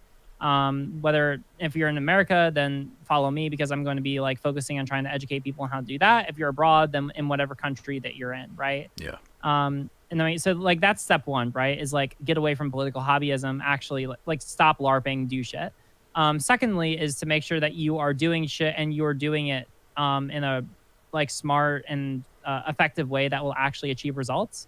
What happened down in Georgia, where everyone went down, like, all the various streamers went down and actually, like, organized and went door to door knocking, that was amazing. That was one of the coolest things I've ever seen, right? Like, absolutely, like, that needs to happen more on a mass scale. All right, we need to be able to organize, we need to be able to coordinate, we need to be able to, like, win as many districts as possible, right? Yeah, and that was actually a point. It was one of the sad. Well, every part of this was sad, but one of the sad elements was. I mean, I was even streaming yesterday as the thing was developing, and it was difficult to deal with. But we were going to do a let's laugh at the Conservatives crying about Georgia thing. So it was going to be a happy one, and then all of a sudden that's wiped away by the fact that they've forever stained, because they have forever stained American democracy, because you can now no longer say you've had an unbroken run of bloodless transitions of power. That isn't true anymore, and that's a disgrace. That is not true. Yep, we have we do not have the ability to be able to say that from here going on. It's incredibly sad. And it's incredibly sad that we weren't able to celebrate the wins in Georgia, but we do need to recognize that, like, that is a massive win, right? Like, we have, by a slim majority, or, like, by a slim margin, we have a majority in the Senate. Like, we can be able to actually do shit. We might actually see the George Floyd Justice and Policing Act heard on the Senate floor and passed and sent off to Biden, who can sign it into law. That and that's just, like, the tip of the iceberg. We can get COVID relief. We can get, like, all sorts of reform that we've been asking for throughout the summer. Like, there's so many things that we can be able to do now. And the people who went down to help had a part to play in that, right? They definitely did, yeah. And there's one, I love some of the kind of silly optics of it, but just on a personal level, the Schadenfreude is delightful. As Vice President Harris will have the deciding vote in 50-50 splits, and I love the fact that a black woman is going to be able to look at the 50 GOP senators and vote in favour of the thing they despise. That's pretty cool. That's pretty badass. That is pretty cool. Yeah. Like, some people, I don't know. Like, I know that some people will be like, "Oh, this is just like the lib attack, like a we need more female drone pilots take. But I mean, like, I do think that it is actually, like, I do think that sometimes being able to have someone from a diverse background in those kind of positions, making those kind of important, like in those kind of positions, making those kind of important decisions, I think that that's meaningful. I think that I think that that contributes to like being able to make better and more informed decisions. Yeah, and not just that, but I mean, optics are important. Anyone who says it's just lib shit or whatever, I think is missing fundamentally that young people do watch this, and if they see a black woman in that kind of role, that can inspire them to do it. And not just that, but it doesn't have to be that specific role. I think the praise that quite rightly has been heaped on Stacey Abrams for the Georgia victories, quite rightly so, will go a long way to inspiring a lot of young black people to think, oh, well, I can actually have a real impact here. And that's worth its weight in gold almost, because that's the next generation. Yeah. Yeah. No, and I do agree with that, right? It's kind of like the Sully effect with the X-Files, right? Yeah. And how after, she went and after that role was aired on television, it inspired like a whole generation of women to go off and to go into roles which stereotypically before that point hadn't been very popular for women to go into, right? So you saw a lot of people going into like STEM fields and going into like like criminal investigation and going into law, right? It's probably chain reaction why I am doing law stuff today, right? And so like those things do matter, and I agree with that, right?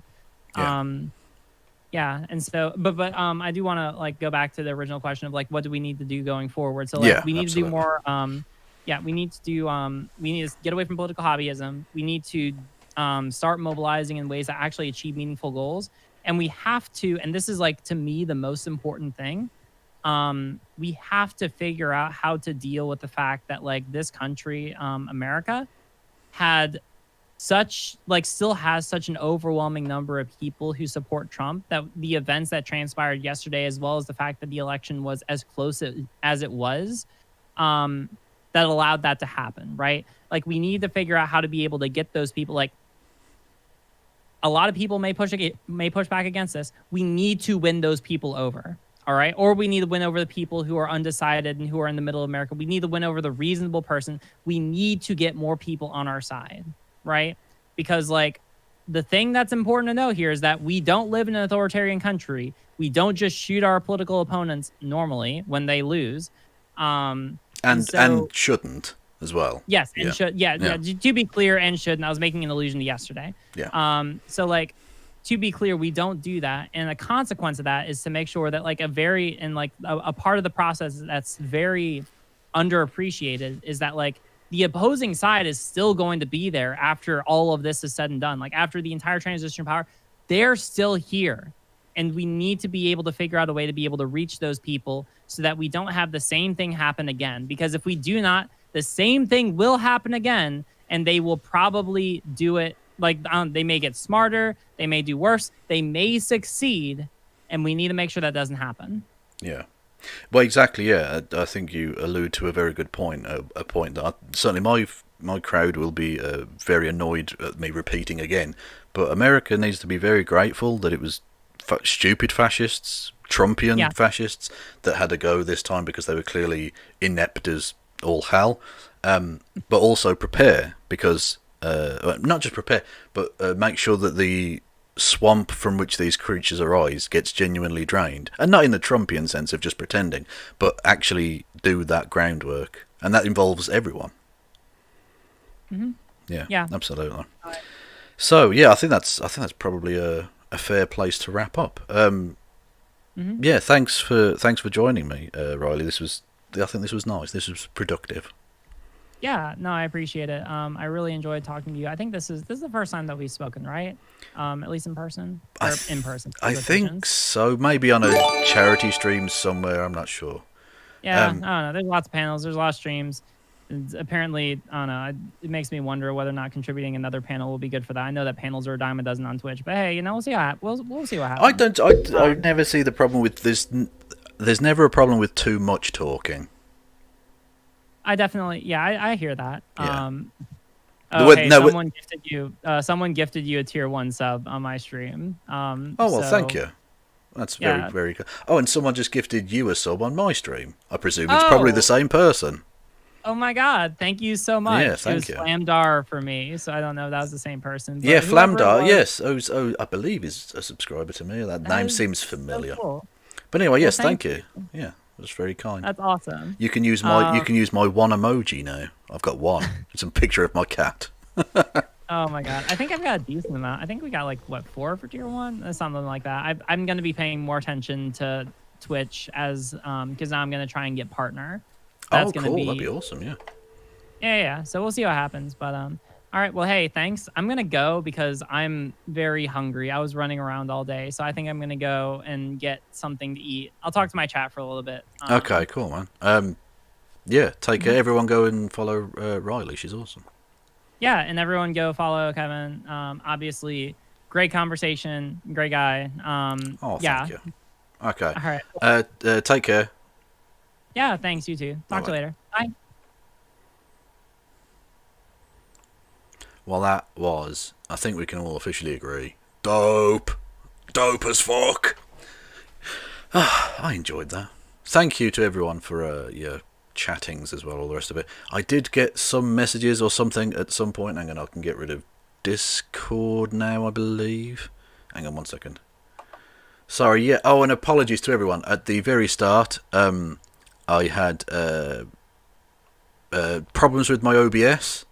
For some reason, I put in all of the code and the streaming, all that shit onto the actually, we'll go back to Stacey Abrams in case anyone's confused. Yes, I had problems with my with my OBS, put in all the stuff, and it just wouldn't have it for whatever reason. So I had to go. This is inside baseball bullshit. But anyway, I had to go into the servers, and instead of having the instead of doing the individual server or whatever it's called, bespoke server, which allows you to go onto the actual pre-prepared thing which I'd advertised and put out there and said, oh, come and join me and Riley on the thing. It's just a generic one which just kicks you live via Restream. So yeah, that's why this particular stream that you're watching now, or if you're watching in the future, the one that they're watching now as the live stream wasn't the link that was shared out.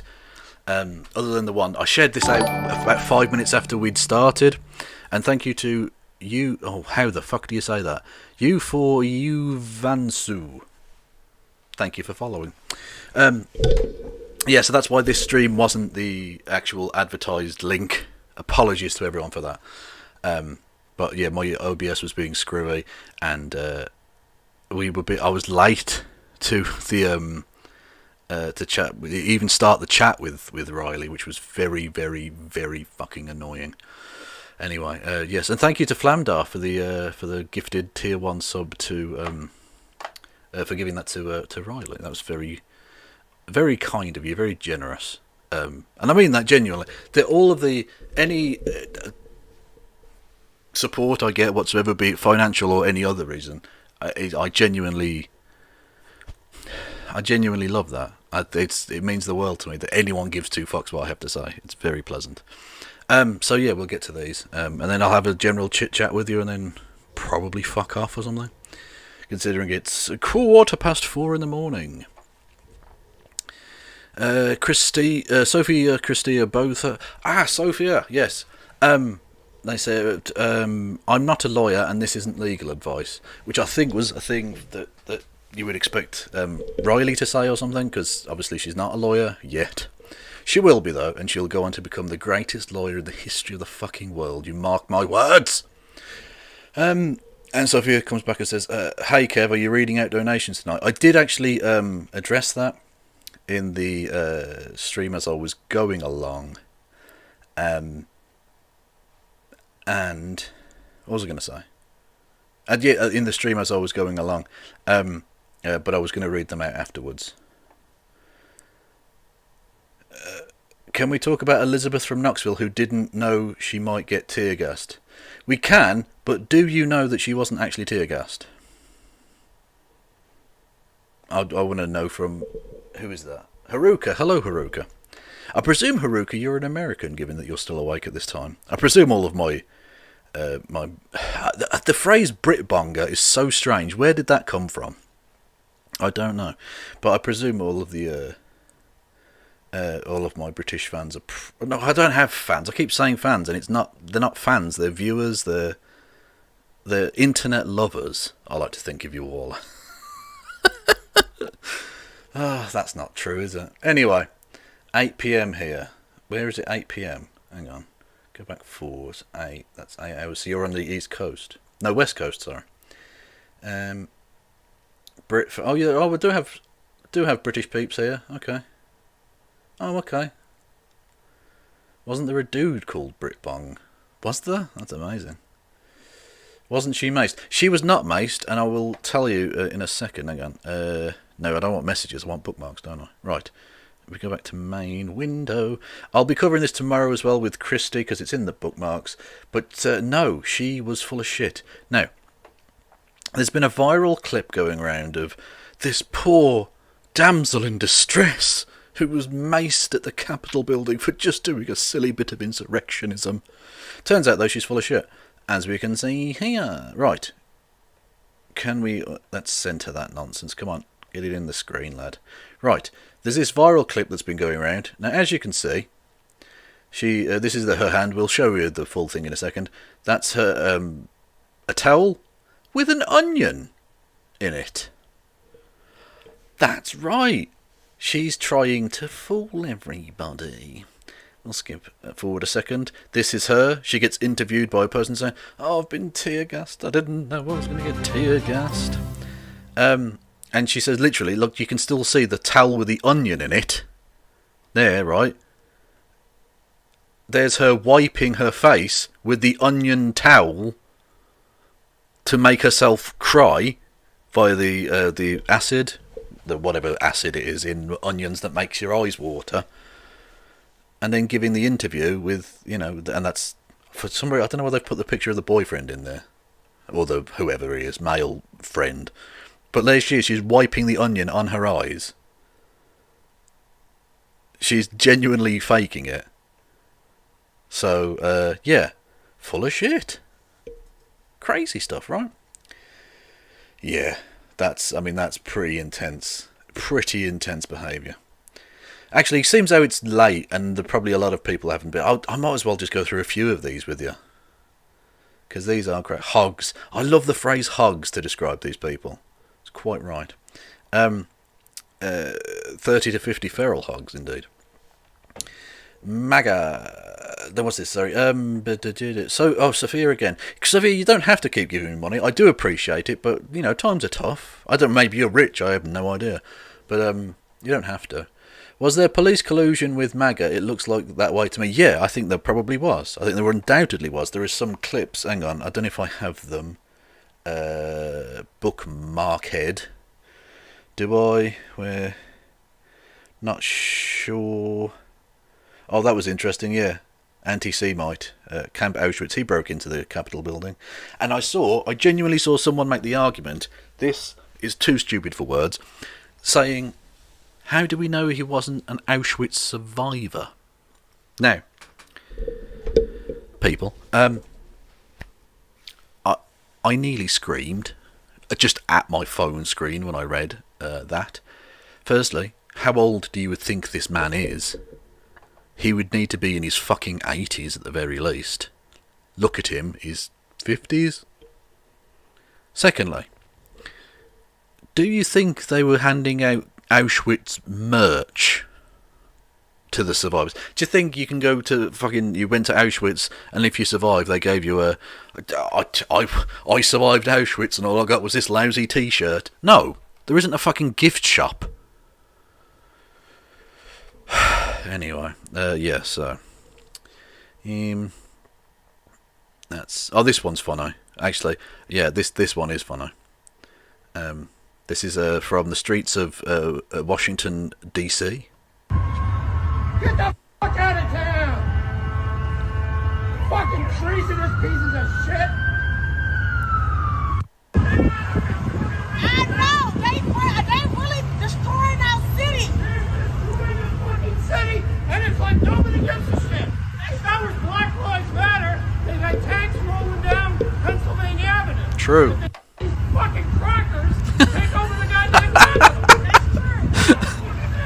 These fucking crackers.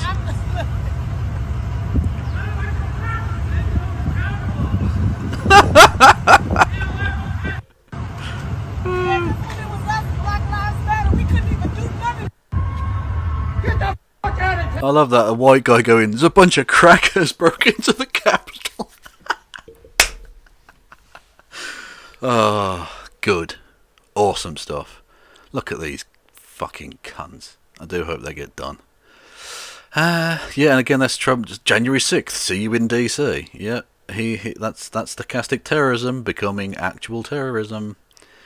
This one was, again, funny. Someone just Googled the Georgia flag, and that's the flag of the nation Georgia in the Caucasus Mountain region of southern Europe. And there's another one who did precisely the same, I believe. Anyway, do I have the video? Oh, that was the thing I was talking about, by the way. There he is, shirtless guy with a post that he stole from the desk of Nancy Pelosi. On this occasion from the Honourable Billy Long. Don't know who he is. Who's Billy Long, I wonder? Not really relevant, but his name is, like, you know, Dick Big. He is the US representative for Missouri's 7th Congressional District. There you go. Missouri presumably is a Republican, member of the Republican Party, yeah.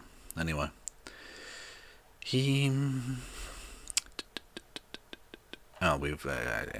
Okay, I think I've got the footage here. This footage of the police. I think everyone's seen the footage of them taking photos with these fucking evil scum. Hang on. I don't know if I bookmarked my. Hang on. I'll go on to this. Where are we? Yeah, this one. Look at this. Some cheeky bastard, right, got in contact with me, bless them, and said, I look like this fucker. Can I get some RIPs in the chat, because I am now dead. Look. Look at this. Look at this monstrosity. And then someone said, alternate universe Kev, where you slaughter, you slaughter and wear Rory cats.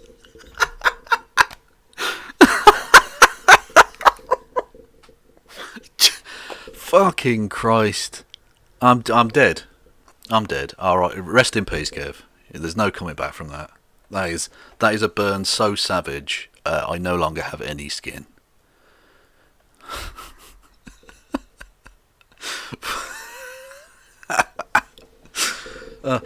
This one's amazing. Again, the point I made with Riley, absolutely stands. That you have what's the phrase I'm looking for? That Americans should be very grateful that their fascists are so fucking stupid, so unbelievably, excessively stupid, because they cannot actually do a coup properly.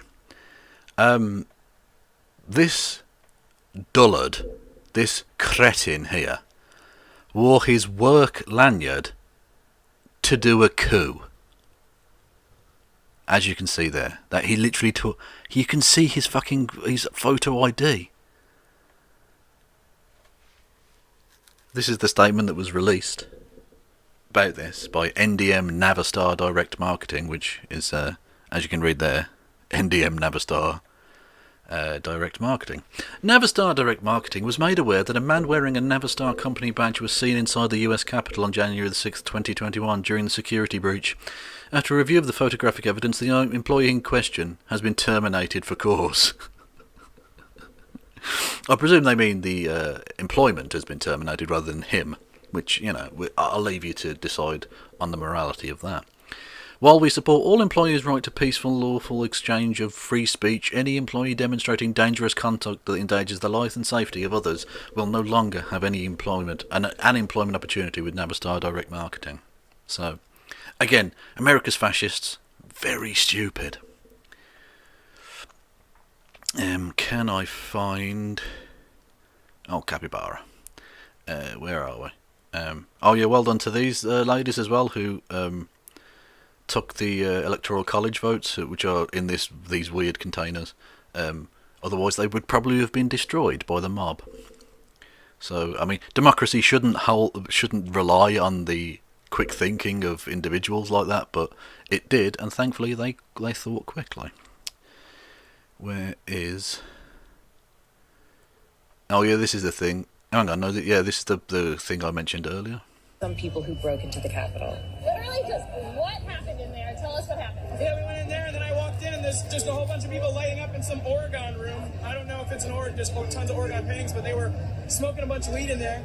And then we moved it down, showing the statues. Cops are very cool. They're like, hey guys, have a good night. But with some of them, it's just crazy. It's really weird. You can see that some of them are on our side. Hey.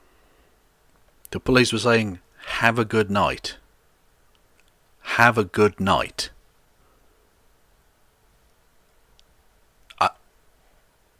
These people need to be prosecuted as well. They're aiding and abetting a fascist coup. Where is the fucking footage? I definitely tweeted it out, didn't I? So let's go to my profile. Tweets and... No, hang on. No tweets here. Where is it? Where is it? Come on. Oh, that's quite funny. Yeah, that's the image of the thing. Fucking hell. Mad shit. Oh yeah, Gavin McInnes claiming not to be there. Hello, Gav. Hope he goes to jail too. Oh yeah, this is the motherfucker. Look, he had a shirt on there, and now he doesn't have a shirt. What the fuck is? There's so many questions going on here. Oh yeah, and as someone points out, a 15-year-old girl was sent to juvenile jail for not doing online homework. White man's allowed to just go and steal the Speaker of the Congress's or of the House of Representatives post, which is fun. Yeah, there's alt universe Kev again. Never recovering from that burn. Never gonna happen. Look at this. Oh, God. I can't come back from that. I'm dead. I'm actually dead. Where is it? I definitely tweeted the motherfucker out. I definitely did. Don't even start with me. I'll knock you the Oh, that was quite a funny one. Breaking news, Kendall Jenner has just arrived at the US Capitol. Nice.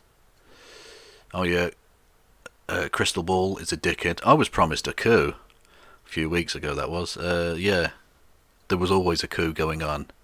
Now you can't deny it. Oh yeah, when the looting starts, the shooting starts, it does appear that conditions apply on that.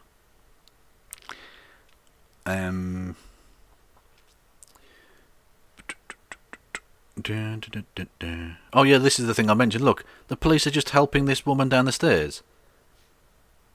Motherfucker, you put 7 bullets in the back of a black guy for getting into his own car. The fuck? You tear-gassed a memorial concert for a guy that you'd murdered. Bizarre.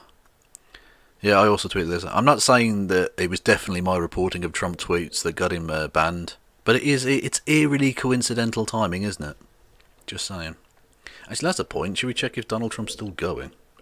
Is he still a thing? He's still there. Oh, that was the video I was talking about. He basically concedes, although obviously he's going to keep saying, I didn't concede. Yeah, he had tweets removed. I genuinely don't know how he's still... Well, I do know because he's rich and powerful, but he shouldn't have an account on any of these things. He's garbage. Yeah. What was it? Police wave rioters. Let's see if I can find this. No, that's no. Oh, for fuck's sake. Why writers DC.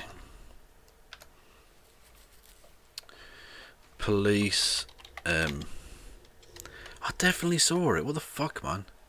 Does anyone in the chat have it? I don't know if it's a thing. Hang on, I have a thing there. What's this? The Empire. I don't know what that is.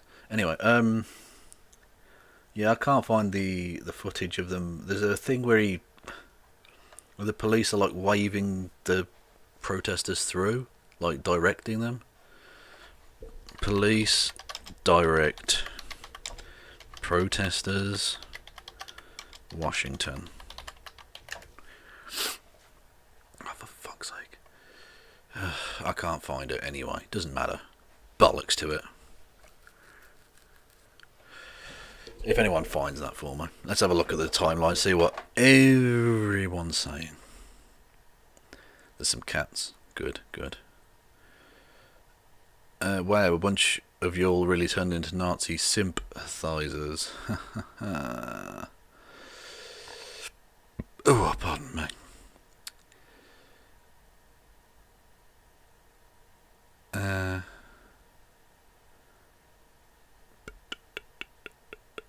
No trespassing, we're tired of hiding the bodies. Poppy! Yeah! There are worse ways to drown. Let's be honest. Yeah, this fascist prick needs to be behind bars.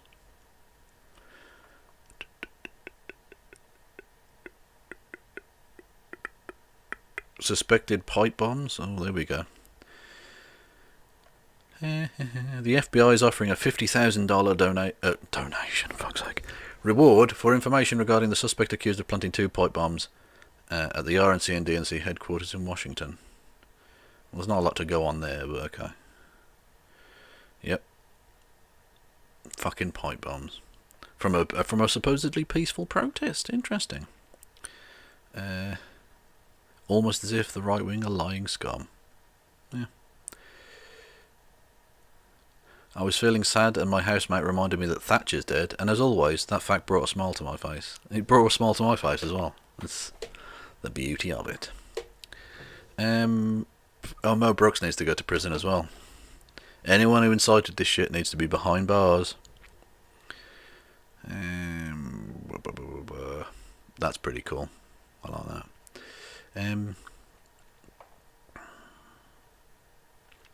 What's Bernard been up to? Let's have a look what Bernard Hussein Sanders has been up to. I mean, you know better than anybody. When the Senate, yes, Democrats can, will have a majority with Vice President.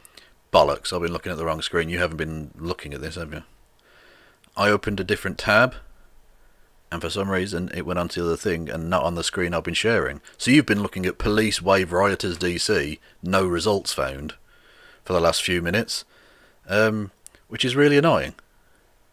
Because I was showing you some cute shit about puppies and stuff. No palate cleansers for you. What we got? Someone link to the thing or something? What's this? Oh, I already retweeted that. Yeah, that's the 4 Supermen thing. Yeah. I retweeted this the other day, but I'll show you anyway, because fuck it. Yeah, that meme. It's very true. It's very true. Linwood continuing his crazy. Yeah, of course. Yeah, of course he is. He's fucking awful, man. Confirmed pipe bombs. What do you mean confirmed pipe bombs? What, more pipe bombs? Pipe bongs. Okay. Anyway, so let's have a listen to what Bernie's been up to. Harris at the top of it, but in order, it's not 60 votes, which to really get big things done, you probably need more than the majority that they have. No. No, I don't think so. I mean, yes and no. There's a lot that we can do through Biden's executive actions. Oh, that's old. Oh, for fuck's sake! No, go away. That's just about executive order stuff. We've heard that before. Donald Trump and the Republican Party. Oh, who's this? Derek Evans. The West Virginia House. Oh shit, a West Virginia congressperson. Oh shit. Oh, that's really bad, dude. Well, I do hope you enjoy jail. Fucking hell. Even fucking Congress. Hang on, I need to put that in the thing, don't I? Need to bookmark that for tomorrow. Protecting hate speech is the entire point of free speech. No. Oh, here we go. This is the one. Right. A. Bookmark that shit. Yeah, look at this copper here. Waving people through. What the fuck? Like he's literally waving people to the building. What the fuck? He needs to be prosecuted. Definitely. For aiding and abetting sedition. There's old pretending to cry Liz. There we go. Yeah, never ever ever forget, indeed. Yep. Laura Ingraham is fucking scum. Jesus Christ. Someone knows they're unemployable. What's this? Those who are working in this building are working to ensure an orderly transition of power. Lies. Now it is time for America to unite, to come together, to reject the violence that we have seen. We are one. Well, you should tell your boss, because he doesn't seem to have. American people under God. Thank you very much. Oh. Not answering shit. Well, Kayleigh McEnany with the statement, we can parse that out. I can understand why the press was yelling for questions, because usually when the White House press secretary goes to the White House press briefing room, it is to give questions. I think it would have been better to suggest that there was going to be a White House statement delivered by the White House press secretary. But obviously, there were lots of questions. Even Fox are dunking on him. Good.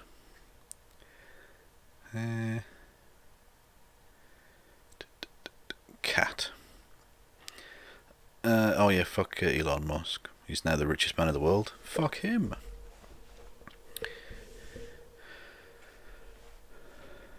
So the Arizona GOP. Yeah, the Arizona GOP are fucking crazy. Just posted a video with Kelly Ward condemning those who participated in the insurrection.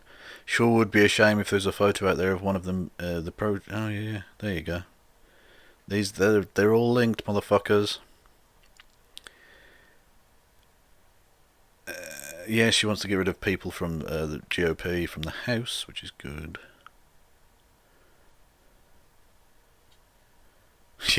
On Laura Ingram's show to talk about the grave threat facing American democracy right now. Glenn Greenwald, you piece of shit. I fucking hope you get butt cancer in Minecraft. It's Minecraft.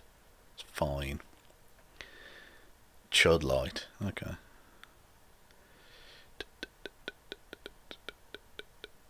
Trump has not conceded, and God willing, he will not. E, the new Q, posted again. All bullshit. E didn't even spell conceded correctly. Did he not?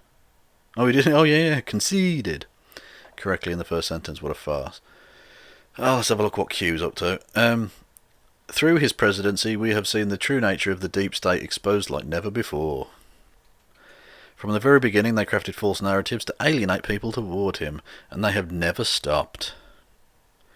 Even now they attempt unchecked to steal an election from you. False. In Trump's refusal to concede, well, he hasn't refused to concede, and a lot of them have been losing their shit because he's basically thrown them under the bus. We have a wonderful look at the way in which they have gone about achieving that goal, something we might not have been able to learn from had Trump not been willing to take those slings and arrows for us.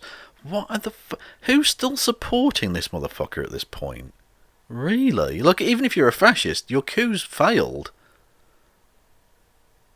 Why are you... Oh, I don't know. Yeah, we must look around and learn from our current situation. When we place our hopes and dreams on the shoulders of one man... Oh, here we go. Ooh, we leave ourselves too vulnerable to loss and too powerless should our champion be struck down. While I have faith in our president, the days of us standing on the sidelines must end. It is in that reality I will walk with you. Oof. Okay. That's interesting. Maybe moving on from the Trumpster. I think people see the writing on the wall.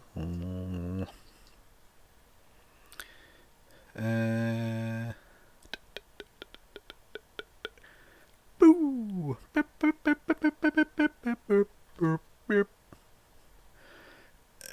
Defund the police, refund the people. Correct. Yeah. Oh, yeah. They're trying to say it was Antifa. Of course they are. Because they're trash.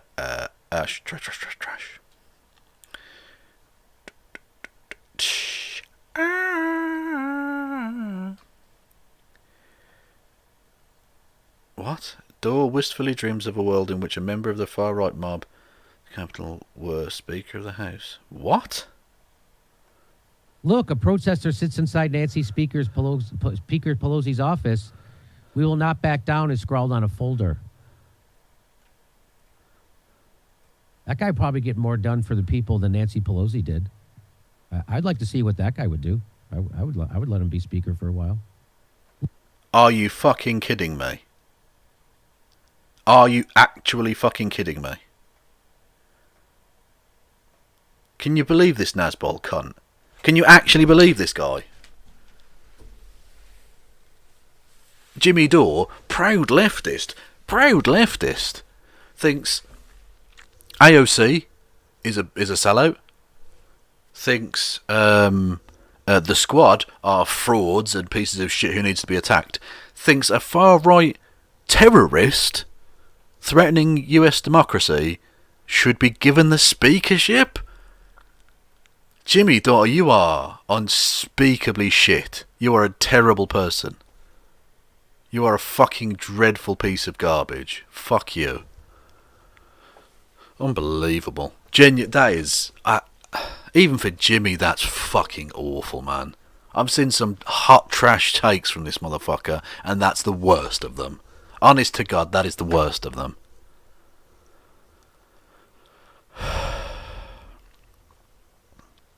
Fucking evil prick. Fucking... terms of service.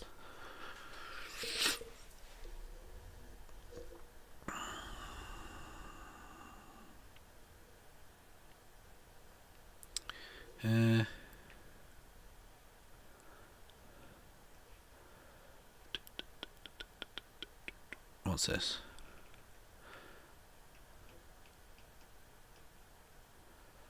Never throw away your MAGA hat. Now's the time to wear it proudly. Oh, this fucking Q bitch. Fuck her.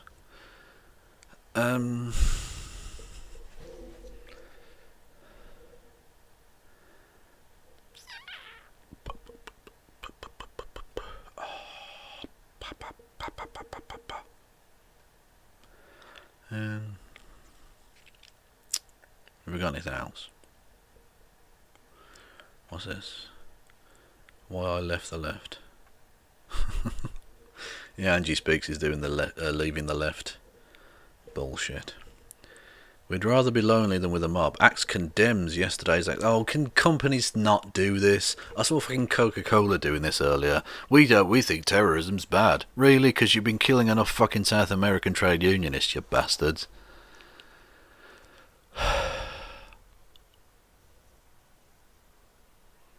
Who's this?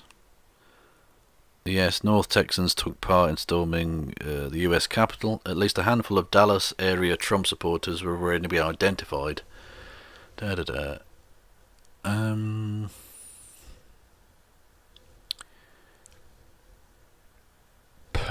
what that is. Betsy DeVos.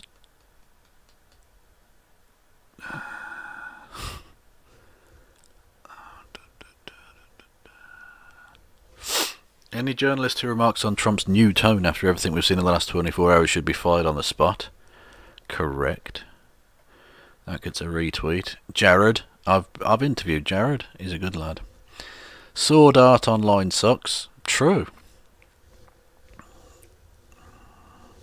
Rush Limbaugh compares Capitol Hill riot to American Revolution. He should be put in jail.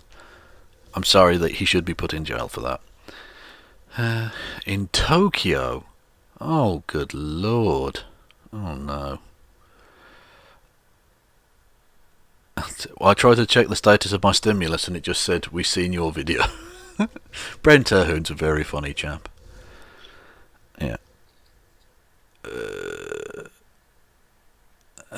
AOC is so awesome. I do love AOC.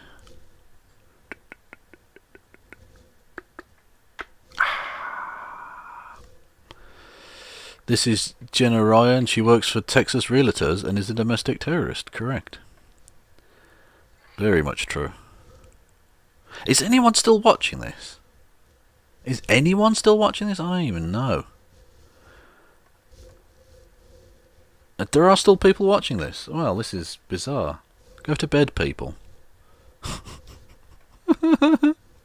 Anyway, I think I'm going to fuck off. It's nearly 5 in the morning. So, yeah. You can't sell yourself as a progressive media outlet if you're not covering the political attack against Julian Assange. What? I think you can. I mean, you probably should be covering it, but, I mean, whatever. What's this? Cats. Yeah. Okay, I'm going to fuck off. Anyway, thank you to everyone for listening and watching. It's not even 9. I don't care. I've told you to go to bed. I wasn't asking you a question or giving you a suggestion. I was telling you go the fuck to bed. No, I'm only joking.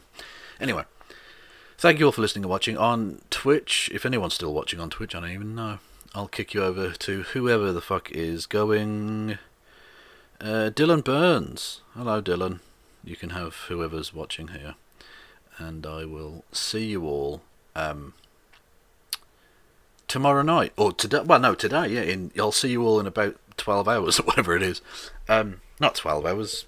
It's 17 hours or something. For the show with Christy that I do called The Happy Hour. I nearly forgot. It's very late, leave me alone. Anyway, thank you all for listening and watching. I will see you all tomorrow night. And I'll say